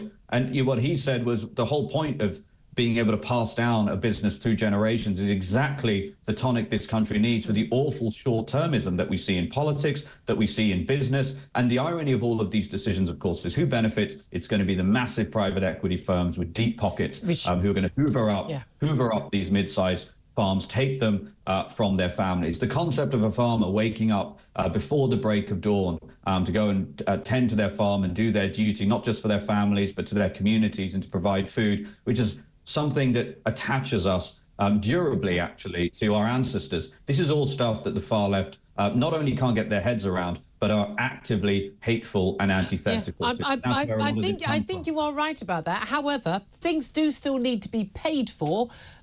Echoing Victoria Derbyshire's question, you know, so what would Reform do if you were in power to pay for the stuff that does need to be paid for? Because we do need to pay for healthcare and schools and roads and defence and all of those things. So which taxes would you raise, or what other cuts would you make to cover that? Well, let's start with the £12.8 billion a year that we're spending on foreign aid, including money going to countries like India that are now testing hypersonic missiles, the likes of which we can only dream of, and have their own space program. So British taxpayers at home will be delighted that their money is going there and the government's able to spend that sort of money. How about the £4.3 billion at least that this country spends on asylum claims due to our totally porous, undefended borders, many of which, by the way, are bogus? How about the $3.5 billion that was spent on those inflation-busting public sector pay rises? So, I mean, just there already you have close to £20 billion. That took me about 30 seconds, and we can find a lot more. By the way, the 100,000... So I just wanted to say about the public sector, it's interesting, new figures out yesterday show that the public sector productivity plummeted by 1.2% in the 3 months to the election. I mean, the other private sector productivity is having to go up because of extra costs and really having to produce more with less. Public sector productivity has flatlined for years, but it's actually going down, even though everyone's working from home and being much more efficient here. Quite. Anyone who has tried getting HMRC on the phone or tried calling the DVLA about a replacement license will tell you the state of productivity inside our public services, where there is no accountability. And shockingly, and you see this through, you know, my parents are both frontline NHS workers, and the stories they tell me about the administrators who are paid six figures with no accountability. I mean, shocking mismanagement of rotas, of staffing, of all the sorts of things that would get you fired from a six-figure job within a month in the private sector. Not only do you not face consequence, you're actually promoted and you sort of fail upwards. So the whole way that government is run is totally wrong, and we need a completely new approach, which is what reform will bring to the table. Well, we shall see. I just very briefly, I'd like your response to this story about this guy, a violent Portuguese drug dealer called Antonio Monteiro. He cannot be returned to his native country, we are told by a judge, simply because this is a tribunal to decide his future. Although he has basically, between 2018 and 2023, amassed multiple convictions for drug dealing, robbery, possession of weapons. He's just been jailed for 5 years for supplying Class A drugs, dangerous driving and robbery. These crimes, by the way, committed while he was on a suspended sentence in the community. He's out of prison. They want to deport him. Turns out he can only be deported as an EU citizen who's been living here for more than 10 years and therefore subject to those agreements made post the Brexit deal. He can only be deported on imperative grounds of public security. The judge said those grounds could not be found. What do you make of that decision?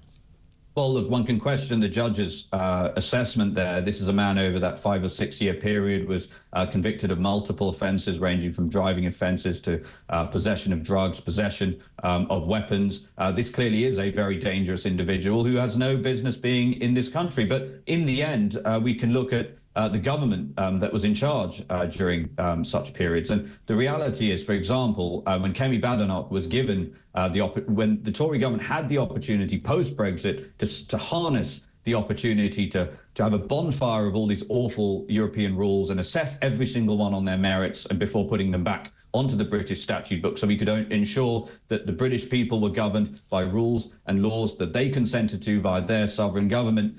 She blocked it and said that she was, and I quote, not an arsonist. So there's a lot of these problems are downstream from the appalling Tory government that we had, and that's why they should never be allowed back into power. Well, let's talk about the current government we have, because a lot of pressure on the Chancellor, Rachel Reeves, to account for her CV and changes recently, just made changes to her LinkedIn profile, sort of the career profile, suggesting that she hadn't, after all, worked as an economist at HBOS, the Halifax Bank of Scotland, as it was then, at the time when she claimed to have previously been an economist there. She was just working an administrative job. More claims coming in about interviews she's done where she's claimed to have been at the Bank of England as an economist for 10 years, actually 6 years. Many different claims saying that actually a lot of the things she's said on her CV simply don't add up, even just the claims not on her official CV, but this idea that she is this, championship chess player as a child. No, not true. Didn't win a championship. What do you make of these claims against her, and whether or not she's been telling porky pies about her qualifications and her experience? Well, we can look at the evidence, which is that there's a document that was submitted to Companies House in 2008 when she became a director of a charity, in which she claimed she was an economist. I mean, that's a matter of public record that she made that claim.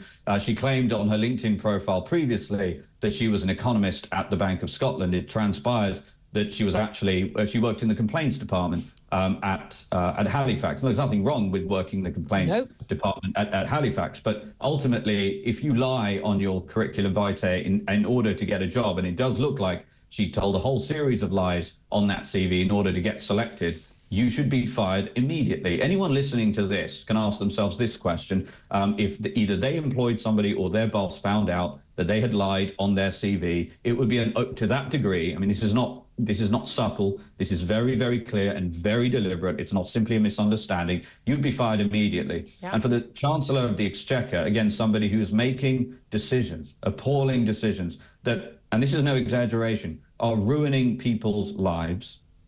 This is something that is unconscionable. As you mentioned, over 100,000, it looks like, in that impact assessment, hard-working British pensioners who are paid into the system, their whole lives are going to get pushed into relative poverty. You have farmers up in arms, absolutely devastated about their life's work potentially now not being able to be passed down to their children. People going to be losing their jobs in their droves, all because a woman who lied on her CV to get her job is making appalling decisions. This is an open case. Rachel Reed very strong words there. Zia Youssef, Chairman of Reform UK, thank you for joining us. Appreciate that. Just before we go to a break, Benedict Spencer still with me. Just on that issue alone, I mean, Angela Rayner, people watching on our YouTube page will see that we've actually got the Deputy Prime Minister's questions going on, and we're going to be hearing the highlights from that with Peter Cardwell in just a few moments' time. But Angela Rayner, I think it's very, very obvious, did not tell the truth about her council house, where she was living, on various different documents. I think she was caught absolutely bang to rights on that. And she's still in office. She's still in her job. Yes. No one with any sanity thinks that she didn't tell Porky Pies over that. Okay? I mean, do you think there's any chance that Rachel Reeves will be pushed out? Oh, of course not. For much the same reason as they're not going to back down on the farmers and inheritance tax. You can't lose your chancellor this early on in a premiership and expect to survive. 5 months in. I know, this is how bad it is. But, you know, I think it's... I call it the Berlusconification of politics, basically. Yep. As long as you just are shameless enough and ignore it, the problem, there's a very high chance it goes away. Boris Johnson managed that with lots of things until Partygate. Eventually something brought him down. But ultimately... Increasingly, you're seeing this across lots of Western countries. See it in the United States. Donald Trump is president for the second time after everything that he's done and said. If you're just shameless enough and you just ignore the noise, actually, often it does go away because something else rolls in the door to take the heat off. The thing is, that does actually damage our democracy. Of course it does. But that doesn't mean that it's not actually, 9 times out of 10, a very effective technique. Voters can say, look, I don't care whether you had an affair on your wife or not. I don't care. Depending on what country. That is often the case. That's often the case. That's actually something that can be a vote winner. Yes. No, but people can say, I just don't care. Can you run the country well? I don't want someone who's a nice person. I want someone who's absolutely ruthless who can do the job. That's but the key thing is whether information is publicly available or not, whether people get to make a decision. But we shall say, I'd love to hear your thoughts on this. I'd love to get more of your calls up as well, also about all the topics we're talking about today: Ukraine, escalation of war, farmers. Talked a lot about the social media ban. You name it. I'd love to hear your thoughts. We'll get to those calls in just a couple of moments. Then we're going to find out what happened at PMQs. Also going to go stateside and talk about why on earth a huge number of Democrat voters think that Kamala Harris should run again in 2028. I mean, I think Trump would certainly be laughing about that, and anyone who supports him. Anyway, this is Talk. We are the home of common sense.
sound like something from North Korea. These companies create wealth, they create jobs, they build businesses, right?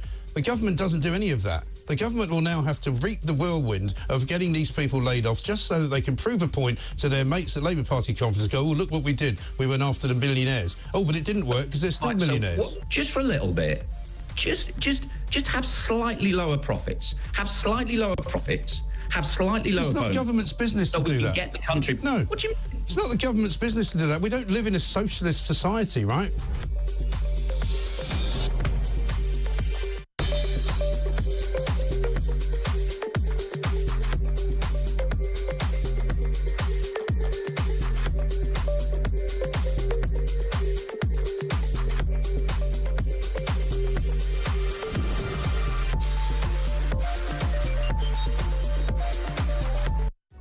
Across the UK, on DAB+, on your smart speaker, on your smart TV, and on your side.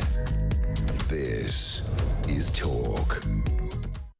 Good afternoon to you. This is Talk, the home of common sense. 12:27 is the time. Just a reminder, Peter Cardwell is here just a couple of moments to tell us what happened in PMQs. It's still ongoing, but how did the man... I'm going to have to look his name up again. Genuinely, how did the bloke who's standing in for Kemi Badenoch against Angela Rayner? It's Alex Burkhardt. Yeah. I know. I've never seen these people, never heard of him, never seen him. I knew he was PPS to former PM. I know, but literally, you won't recognise him in a lineup. Honestly, I don't know. Maybe Mrs. Burkhardt will. I don't know. Or maybe but anyway, not. before that, let's go to the phone lines. We'll talk a bit more sense with you lot. 0344 499 1000 is the number to call to have your say on all the different things we've been talking about. Got a couple of calls on Vladimir Putin and Ukraine. Let's talk to Mark. He's in Lincolnshire. Hello, Mark. Hi there, Julia. You all right? Very well indeed. What do you want to say? Right, it's kind of round two with you because we had a discussion about this a couple of weeks ago, Julia. Yeah, indeed. Can I ask, Mark, are you a married man? Because that was the laugh of a man who's been there. Oh, I've been there. I'm not married anymore. There we are, then. Here we go. Let's go for it. Come on. Right, let's go for it. Right, you were chatting to your caller earlier today, and you kind of did strip him down quite a bit. You were very good at that, I must admit. However, this whole notion of we had nothing to do with the war in Ukraine, why Russia invaded, is absolute nonsense. You have to wake up to that, Julia. I haven't said we have nothing to do with it. We knew what Vladimir Putin thought about Ukraine trying to move to the West. But when you've got Jens Stoltenberg, who literally came out and told the European Parliament, that exact thing, that, Putin essentially warned NATO 3 times. Don't do this. Reduce the expansion of NATO to the east. Basically, that's all he was wanting. That's all he actually wanted. He didn't actually mind too much about... I'm sorry, because Putin's such a nice guy and he's just worried about defending his own people in his land.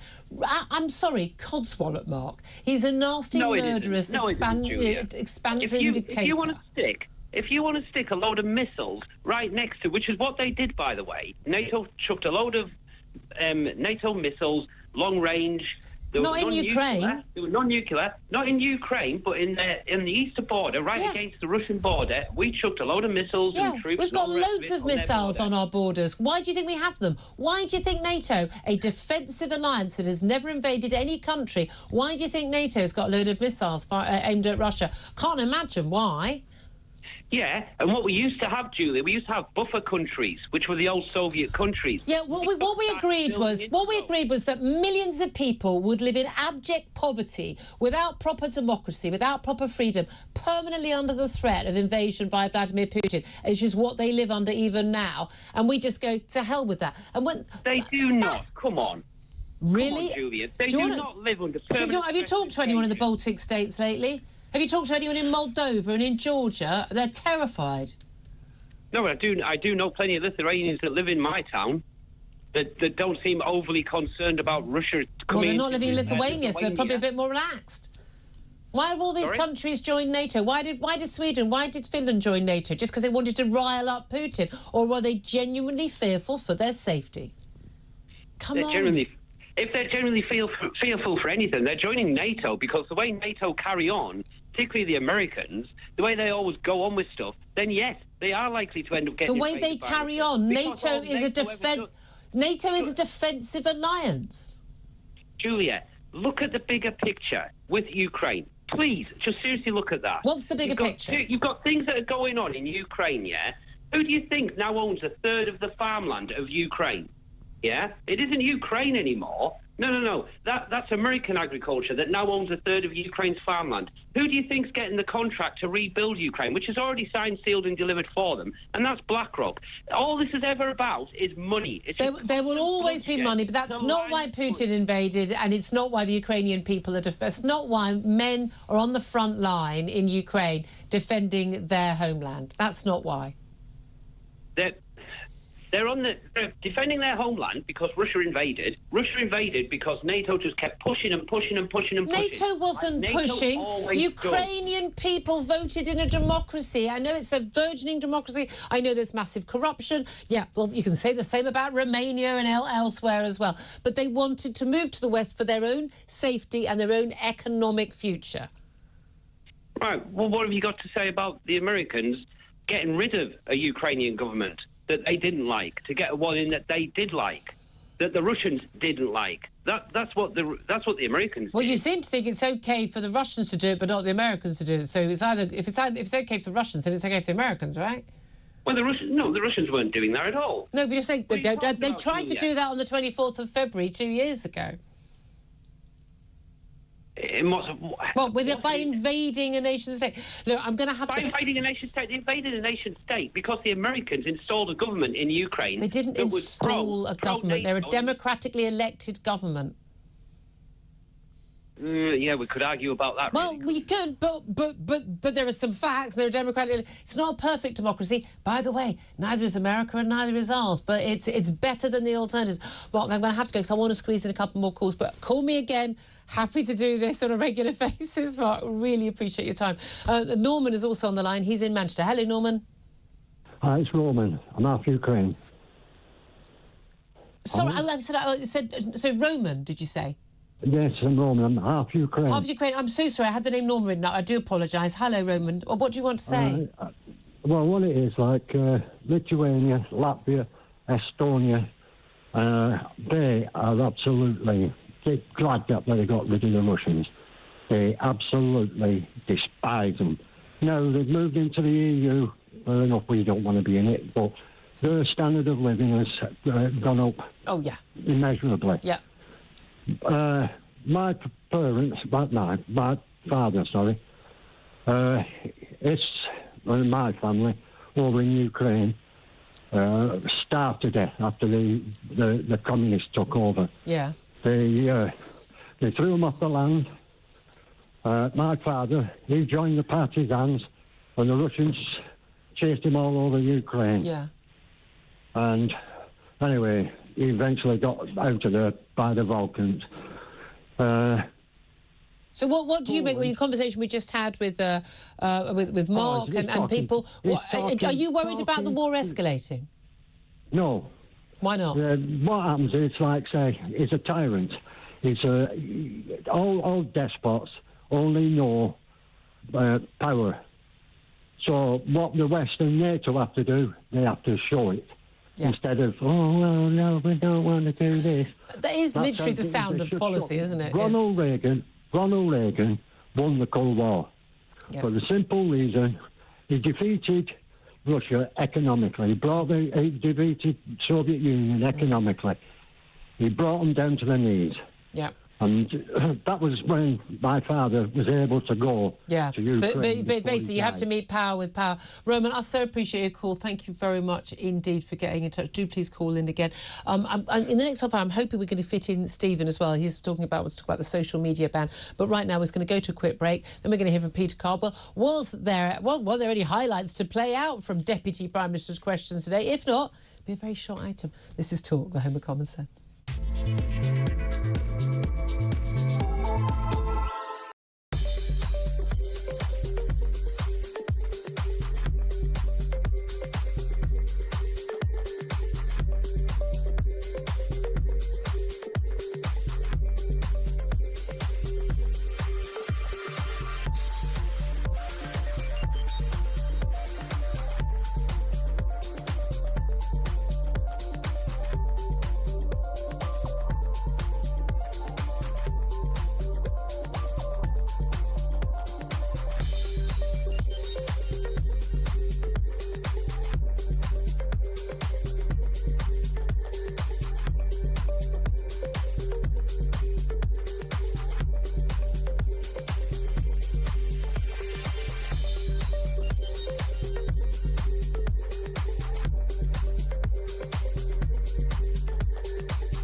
across the UK. On DAB+, on your smart speaker, on your smart TV, and on your side. This is Talk. Good afternoon to you. This is Talk, the home of common sense. Like it's right, herding cats right now in this studio. I've got Benedict Spence, his moustache, and Peter Carball in here now. It's all going to go very, very horribly wrong, but I'm going to very ruthlessly keep Peter Carball waiting just for a couple of moments while I get to one more quick call. Stephen is on the line. He's in Mansfield, has called in on 0344 499 1000. And Stephen, good afternoon to you. You wanted to have your say on this idea of a possible social media ban for under 16s, didn't you? Yeah, that's right, yeah. Well, first of all, I think Mark needs to go and get a shower. Mark called in about Ukraine earlier, yeah. Oh, God almighty. Well, I literally listened to him while I was updating my CV from being a joiner to an astronaut. You know, if it's acceptable now, then let's do it. It's all fine. Labour government, but anyway. What do you want to say about social media? Yeah. No, so... Just ban it. Just ban it, right? Well, wait a minute. Ban it for everyone or just for under 16s? Ban it for under 16s, absolutely. Yeah. Take the smartphones away. Give them the old Nokia 5210. Oh, what, the ones that had a battery that last 4 weeks? Those are brilliant. Yeah. I think I've still got one. It's the same one. It's the same one. Oh, I've still got one. It must be worth a fortune now to the retro crowd. But just get rid of it. I mean, look, I live 2 streets away. I live 2 streets away from a secondary school. They walk out, the TikToking, the selfieing. Yeah. They just walk out in front of your car. Yeah. I mean, and then you've got all your predators online. Yeah. You know, just get rid of it. Get them talking to each other, playing sport and actually having a laugh, like getting up to no good like we did. It was much more fun. I'd rather be a kid in my day, I have to say, than now. Stephen, thank you for your call. Well worth getting to. Thank you very much indeed for that. Tell you who else is always worth getting to. Peter Carball. Hello there. He is here, talk presenter, of course, and our political commentator. You've been watching PMQs. Deputy PMQs as it is today, so we don't have to. First of all, we ask you to bring in highlights. Were there any highlights? Yes, there were. There really were. You sound jolly happy. Well, I always like it when Angela Rayner's there because it's nice and punchy. She is actually rather good fun. She's a great communicator. I really liked it when she went up against Oliver Dowden. Yes. They actually had a very funny little exchange. They had a bit of energy, yeah, definitely. Well, Keir Starmer's still out of the country because he's never here. Well, he's on a plane as usual. So he's somewhere over the Atlantic at the moment, flying back. But no, down to Angela Rayner today. I tell you what, though, he's getting those air miles up, isn't he? He certainly is, yes. I want to go on holiday with him at Christmas. Alveol's points. He can pay for it with his Alveol's points.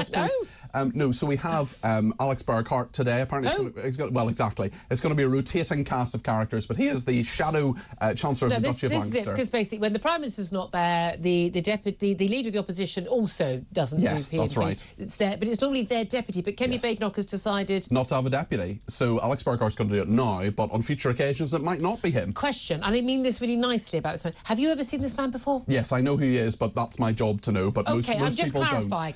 He's very well known within his own family, but otherwise, I mean, what is it about the shadow Secretary of State for Northern Ireland that you think doesn't fall off people's, trip off the tongue? He was Shadow Chancellor of the Duchy of Lancaster, which is what Michael Gove's job was, wasn't it? That's right. So you're basically a very senior cabinet office minister, but you got your fingers in a lot of pies. A lot of different pies, definitely. Yes. Okay, so what did he ask? Well, he asked her about farmers. He asked her about farmers, asked her about quite a number of things. There was also a question from another MP in regard to this Stasi-like intervention and non-crime hate incidents. But really, he summed it up very, very well at the end when he said, actually, it's not just about farmers. There are lots of other groups that Labour doesn't like. Let's have a little watch and listen to what Alex Burghardt had to say to the Deputy Prime Minister about what's been happening since the election.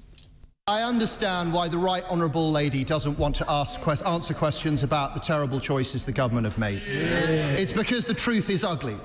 The truth is that this is a punishment meted out to people who don't vote Labour. It's the same punishment meted out to parents who send their children to private schools. It's the same punishment meted out to the owners of small businesses terrified about national insurance contributions. And it's the same punishment meted out to pensioners who can't afford to pay their fuel this winter. Isn't it the truth, Mr. Speaker, that if you don't vote Labour, they don't care about you? Well, Mr. Speaker, after that display, he clearly didn't recognise the result of the general election. Do you know one of the things that's most notable about watching that clip, those who are watching on YouTube instead of listening, is you got all men on the front bench of the Tory side and a bunch of women, all actually in the same blue jackets, as far as I can tell, on the other side. And again, it's something that Labour are really big on doing, isn't it? Like making sure that you've got a load of women on the front bench. They feel very strongly about this. Yes, look at us. We've got women, except we've never had a female leader. Yeah, just by accident. Never happens. Yes. Just a coincidence. I don't think it matters at all, but I know that that's what they deliberately do. You mentioned another MP asked Lee Anderson a lively of Reform UK. Now, this is interesting because the exchange between Alex Burkhardt and Angela Rayner was good. It was definitely better than last week between Kemi Badenoch and Keir Starmer. But the question of the day was definitely from Lee Anderson. There are lots of different elements in there. Yes, about farmers, but also about Rachel Reeves' CV. Oh, let's have a watch and a listen of that. Thank you, Mr Speaker. Just a few weeks ago from that dispatch box, the Minister for Rural Affairs said that he'd been congratulated by a farmer over the introduction of the inheritance tax. Now, I think this farmer must have been a cannabis farmer, because just yesterday we had 10,000 farmers on Whitehall protesting against this madcap decision. So does the Deputy Prime Minister agree with me that this decision should be thrown in the trash can along with Rachel from Accounts' CV? Well, Mr Speaker, he talks about CVs. It's good to see the honourable member doing well on his bench, once a Labour councillor, then a Tory MP, and now a Reform Chief Whip. Every time he switches party, he gets a promotion. Mr Speaker, I've already outlined what we've done to support our farmers, and we'll continue to support the farmers, and we'll continue to invest in our public services to get Britain back on track. I have to say, it was very lively on both sides. Rachel from Accounts, I feel, is going to stick. Let's talk about that, because Rachel Reeves' CV, her background, this was front and centre in the election campaign for Keir Starmer and for her. Look at my wonderful, Shadow Chancellor. She's an economist at the Bank of England. She worked in banking. She knows her stuff. She's got the credibility. It's a big thing. And now it's turned out that, and she's even changed her own LinkedIn CV. Yes. Well, she did an interview where she didn't seem to know how long she'd worked at the Bank of England, getting it wrong by about 50%. She also claims to have been an economist at HBOS at Halifax Bank of Scotland, as it was then. Turns out she wasn't. She was in an administrative role in a complaints department, we understand. Now, these are the sorts of things that, as many of our guests, including Zia Youssef from Reform, pointed out earlier, if you made such a, quote, mistake on your own CV and your boss found out, you'd be sacked. Well, and at the questions to the Prime Minister's official spokesman yesterday, was asked, is this a breach of the ministerial code? No answer came. It was, well, she's fixing the economy, everything's fine. But the fact is that... But why can't they say... No, because she hasn't lied. That's the only acceptable answer. Exactly. But, she put information in the public domain that turns out now doesn't seem to be true. And it's not just any old information. It's the fact that, as you say, is the credibility as a Chancellor. Now, we live in a country, unlike others, where you can be Secretary of State for Health without being a doctor, for example. But the point is, as you correctly say, Julia, the point was we were told she was an economist, therefore she will be a really good Chancellor. That now doesn't seem to be the case. It all explains why she's a really bad Chancellor, then, isn't it? Not that I would have thought that being an economist would make her a good Chancellor. This whole budget is falling apart, though. It really is. 3 weeks, and we're still... It's not quite pasty tax territory from George Osborne. That fell apart within days. But... Do you remember the pasty tax when Ed Miliband was leader of the Labour Party, and all he had to do was go to Greggs and get a pasty, and he got a sausage roll? Yeah. Shouldn't be allowed near any pork-based products. Anything that comes from a pig, Ed Miliband just not allowed. We remember the bacon sandwich, but no, this is falling apart. We've got inheritance tax, we've got the winter fuel allowance, we've got school fees, we've got Rachel Reeves' national insurance for employers. There are lots of things. We're still talking about it. We shouldn't be. We should have moved on, according to what Labour say. Nothing to see here, it's all fine. But actually it isn't. Yeah, absolutely. Benedict Spence, we've been talking about a lot of this all day, but do you think that we're going to see Rachel Reeves eventually being sort of pushed aside as a result of this, or is it just the laughter and the mocking is going to continue? And given that Angela Rayner clearly was not, should we say, what's the way of saying, clearly was not completely accurate about where she did or did not live when she was buying and selling her council house. Yeah. The housing secretary. Yeah, and here she is as Housing Secretary and Deputy Prime Minister. Well, you'd want that person who's particularly skilled at evading answers then to be answering on behalf of Rachel Reeves, who's perhaps a little bit less skilled. I don't think she'll last the full Parliament, Rachel Reeves, but that's not because of this. I think it's probably because the economy isn't going to go gangbusters and she'll need to be reshuffled for a reset at some point. But this it'll feed into the sense that she's just not particularly trusted by the public, which will then be amplified, I think, when growth doesn't happen. And also just not very good. Yeah. That's the main thing, just not very good. It's been fantastic. Great highlights there. Thank you very much indeed, Peter Cobb. When are you next on air? I'm on with Jeremy this afternoon, and I'm presenting tomorrow, Drive tomorrow and Friday. Fantastic, absolutely. I know everyone will look forward to that. Thank you very much, Peter Cardwell, political commentator, talk presenter. Up next, going to talk about the madness of our British politics. No, the madness of American politics, where an extraordinary number, this absolutely blows my mind, of American Democrat voters think that Kamala Harris should run again in 2028.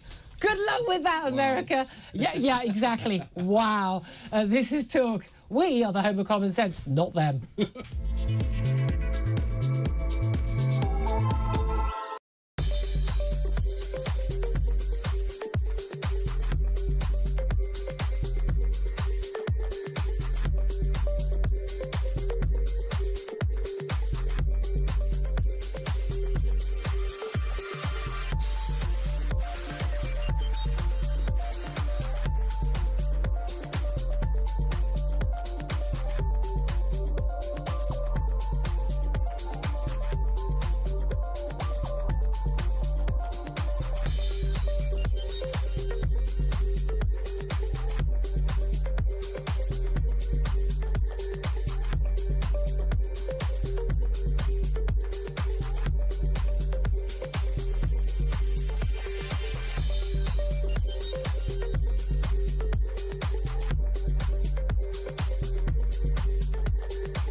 Even I've been absolutely staggered by the uselessness of this government, because not only do they appear to have got into power by telling a whole raft of lies, which they're still telling, but they're actually incapable of running anything. The promises that were made during the election campaign, all the things that Starmer said that he would do, wouldn't do, complete U-turns on everything. And it shows that this government is all about student politics. It's about settling the score. It's about chip-on-the-shoulder politics. It's about inflicting their view of the world on the rest of us, namely socialism. I think it's going to be a very, very miserable time indeed.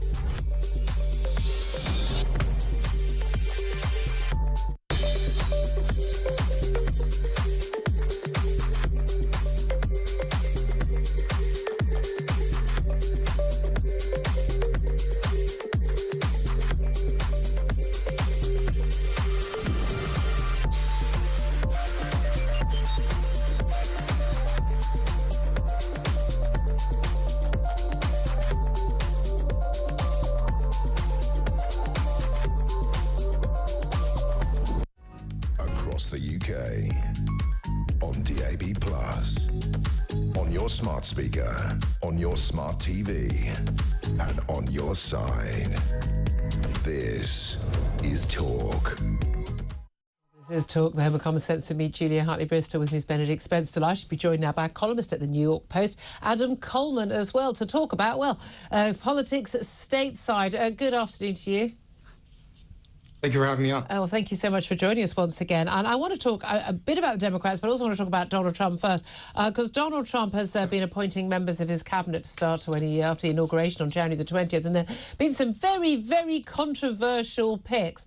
Elon Musk obviously will be outside of government, but offering, helping to run with Vivek Ramaswamy of this DOGE, this government efficiency department. But we've also had, extraordinarily in the last 24 hours, nomination for Education Secretary for the Linda McMahon, who is the co-founder of the World Wrestling Entertainment Organisation. She's also his transition co-chair. We've also seen the appointment of, the nomination of Dr. Oz, Mehmet Oz, to oversee healthcare of millions of Americans. And he's a man who basically, he's a trained surgeon, to be fair, but actually he's on telly. He found fame on the Oprah Winfrey Show.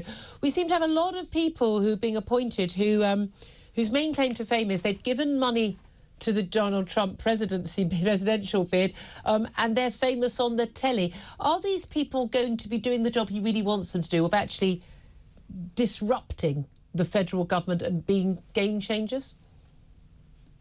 Yeah, I think so. What I would say is it's not uncommon for people who are part of the party. Most of the time, it's, if it was Democrats, it would be a bunch of people who were friends of donors, people who are connected. We wouldn't know who they are, and they end up in these jobs that we don't even care about. We don't think about, past a couple of days. But the reality is that many of these people are well known. Many of them are famous, ran for office previously. Vivek is an example of someone who ran against him at one point. So, they're coming under more scrutiny than years prior because we actually know who these people are. Yeah. As far as Linda McMahon, I know that she's somebody who was part of the Republican Party. I know she ran for office. I believe it was Senate in Connecticut. I could be wrong on that. It's been some time. But I know that she's been someone who's been behind the scenes for quite some time, probably also donating her time and money as well. She's a wealthy woman. So none of this really completely shocks me. Well, no, indeed. And also, I was thinking, God, is this woman going to be a good education secretary? There's been some pretty questionable appointments by a lot of parties, given what kids are being taught in a lot of American schools now, in terms of, the trans issue, the critical race theory, all things like that. The climate ideological thinking. I've got to be honest with you. I'm not sure that anyone being appointed wouldn't be better than what we've got now. Yeah, I wonder if someone is going to stick to the message. I think the message was to essentially downsize and effectively try to handicap the Department of Education. Yeah. I think the objective was to make sure that the states have control over their educational system and not have this giant educational bureaucratic body in the federal government do so. So I don't know enough about Linda McMahon's experience or even just rhetoric surrounding education to say I have that I have a funny idea that neither does Donald Trump, but he wants people who are just going to go in and just cause that trouble. Now, this is the interesting thing. This is what he's been elected to do with his landslide. He's got control of, he's got the public vote, he's got the Electoral College vote, he's got Senate, he's got Congress, he's got the Supreme Court as well. There's going to be a lot of change happening. The question is whether he can keep on top of it and keep control of it. And then, of course, we're going to head to the 2028 presidential election. He constitutionally cannot stand. But a lot of people are already turning to what the Democrats will do. Of course, obviously, Biden out of that race. I was absolutely blown away when I saw a poll this morning showing that among Democrat voters, 41%, by far and away, the next person had 8%. By far and away, the top choice from Democrat voters to stand as the Democrat nominee in 2028 is, wait for it, Kamala Harris. These people do not understand what happened on November the 5th, do they? They do not get why they lost. No, many of them don't. And, to be sort of fair, the election did just happen. And maybe in a half glass full sense, she had a few months to run for office and she lost by a few million votes. Maybe someone is looking from that perspective. And maybe if she had a year instead of a few months to run, that she might win. Oh, no, I think it's the opposite way round. I think she could have had a chance of winning if they'd only heard about her for a week. And then the longer they saw her, the more they realised she doesn't have a sensible thought in her head and is utterly vacuous. Yes, that's actually my belief. I actually thought that she started strong because she didn't say anything. And the more she talked, the worse it got. But I've been feeling this way since I used to be a Democrat, and I felt that the party has very little prospect as far as like a leader. You know, Obama, whether you agree with him or not, he was a leader. At one point in time, he was a leader, and he seemed like someone who was the future of the party. They don't have an Obama. As a matter of fact, they tried to project Obama onto Kamala, and she is not that person. No. There's a reason why they resurrected Joe Biden to run for office, and he barely knew who he was. Because they didn't have anyone else who was credible. And again, we saw what happened there. Adam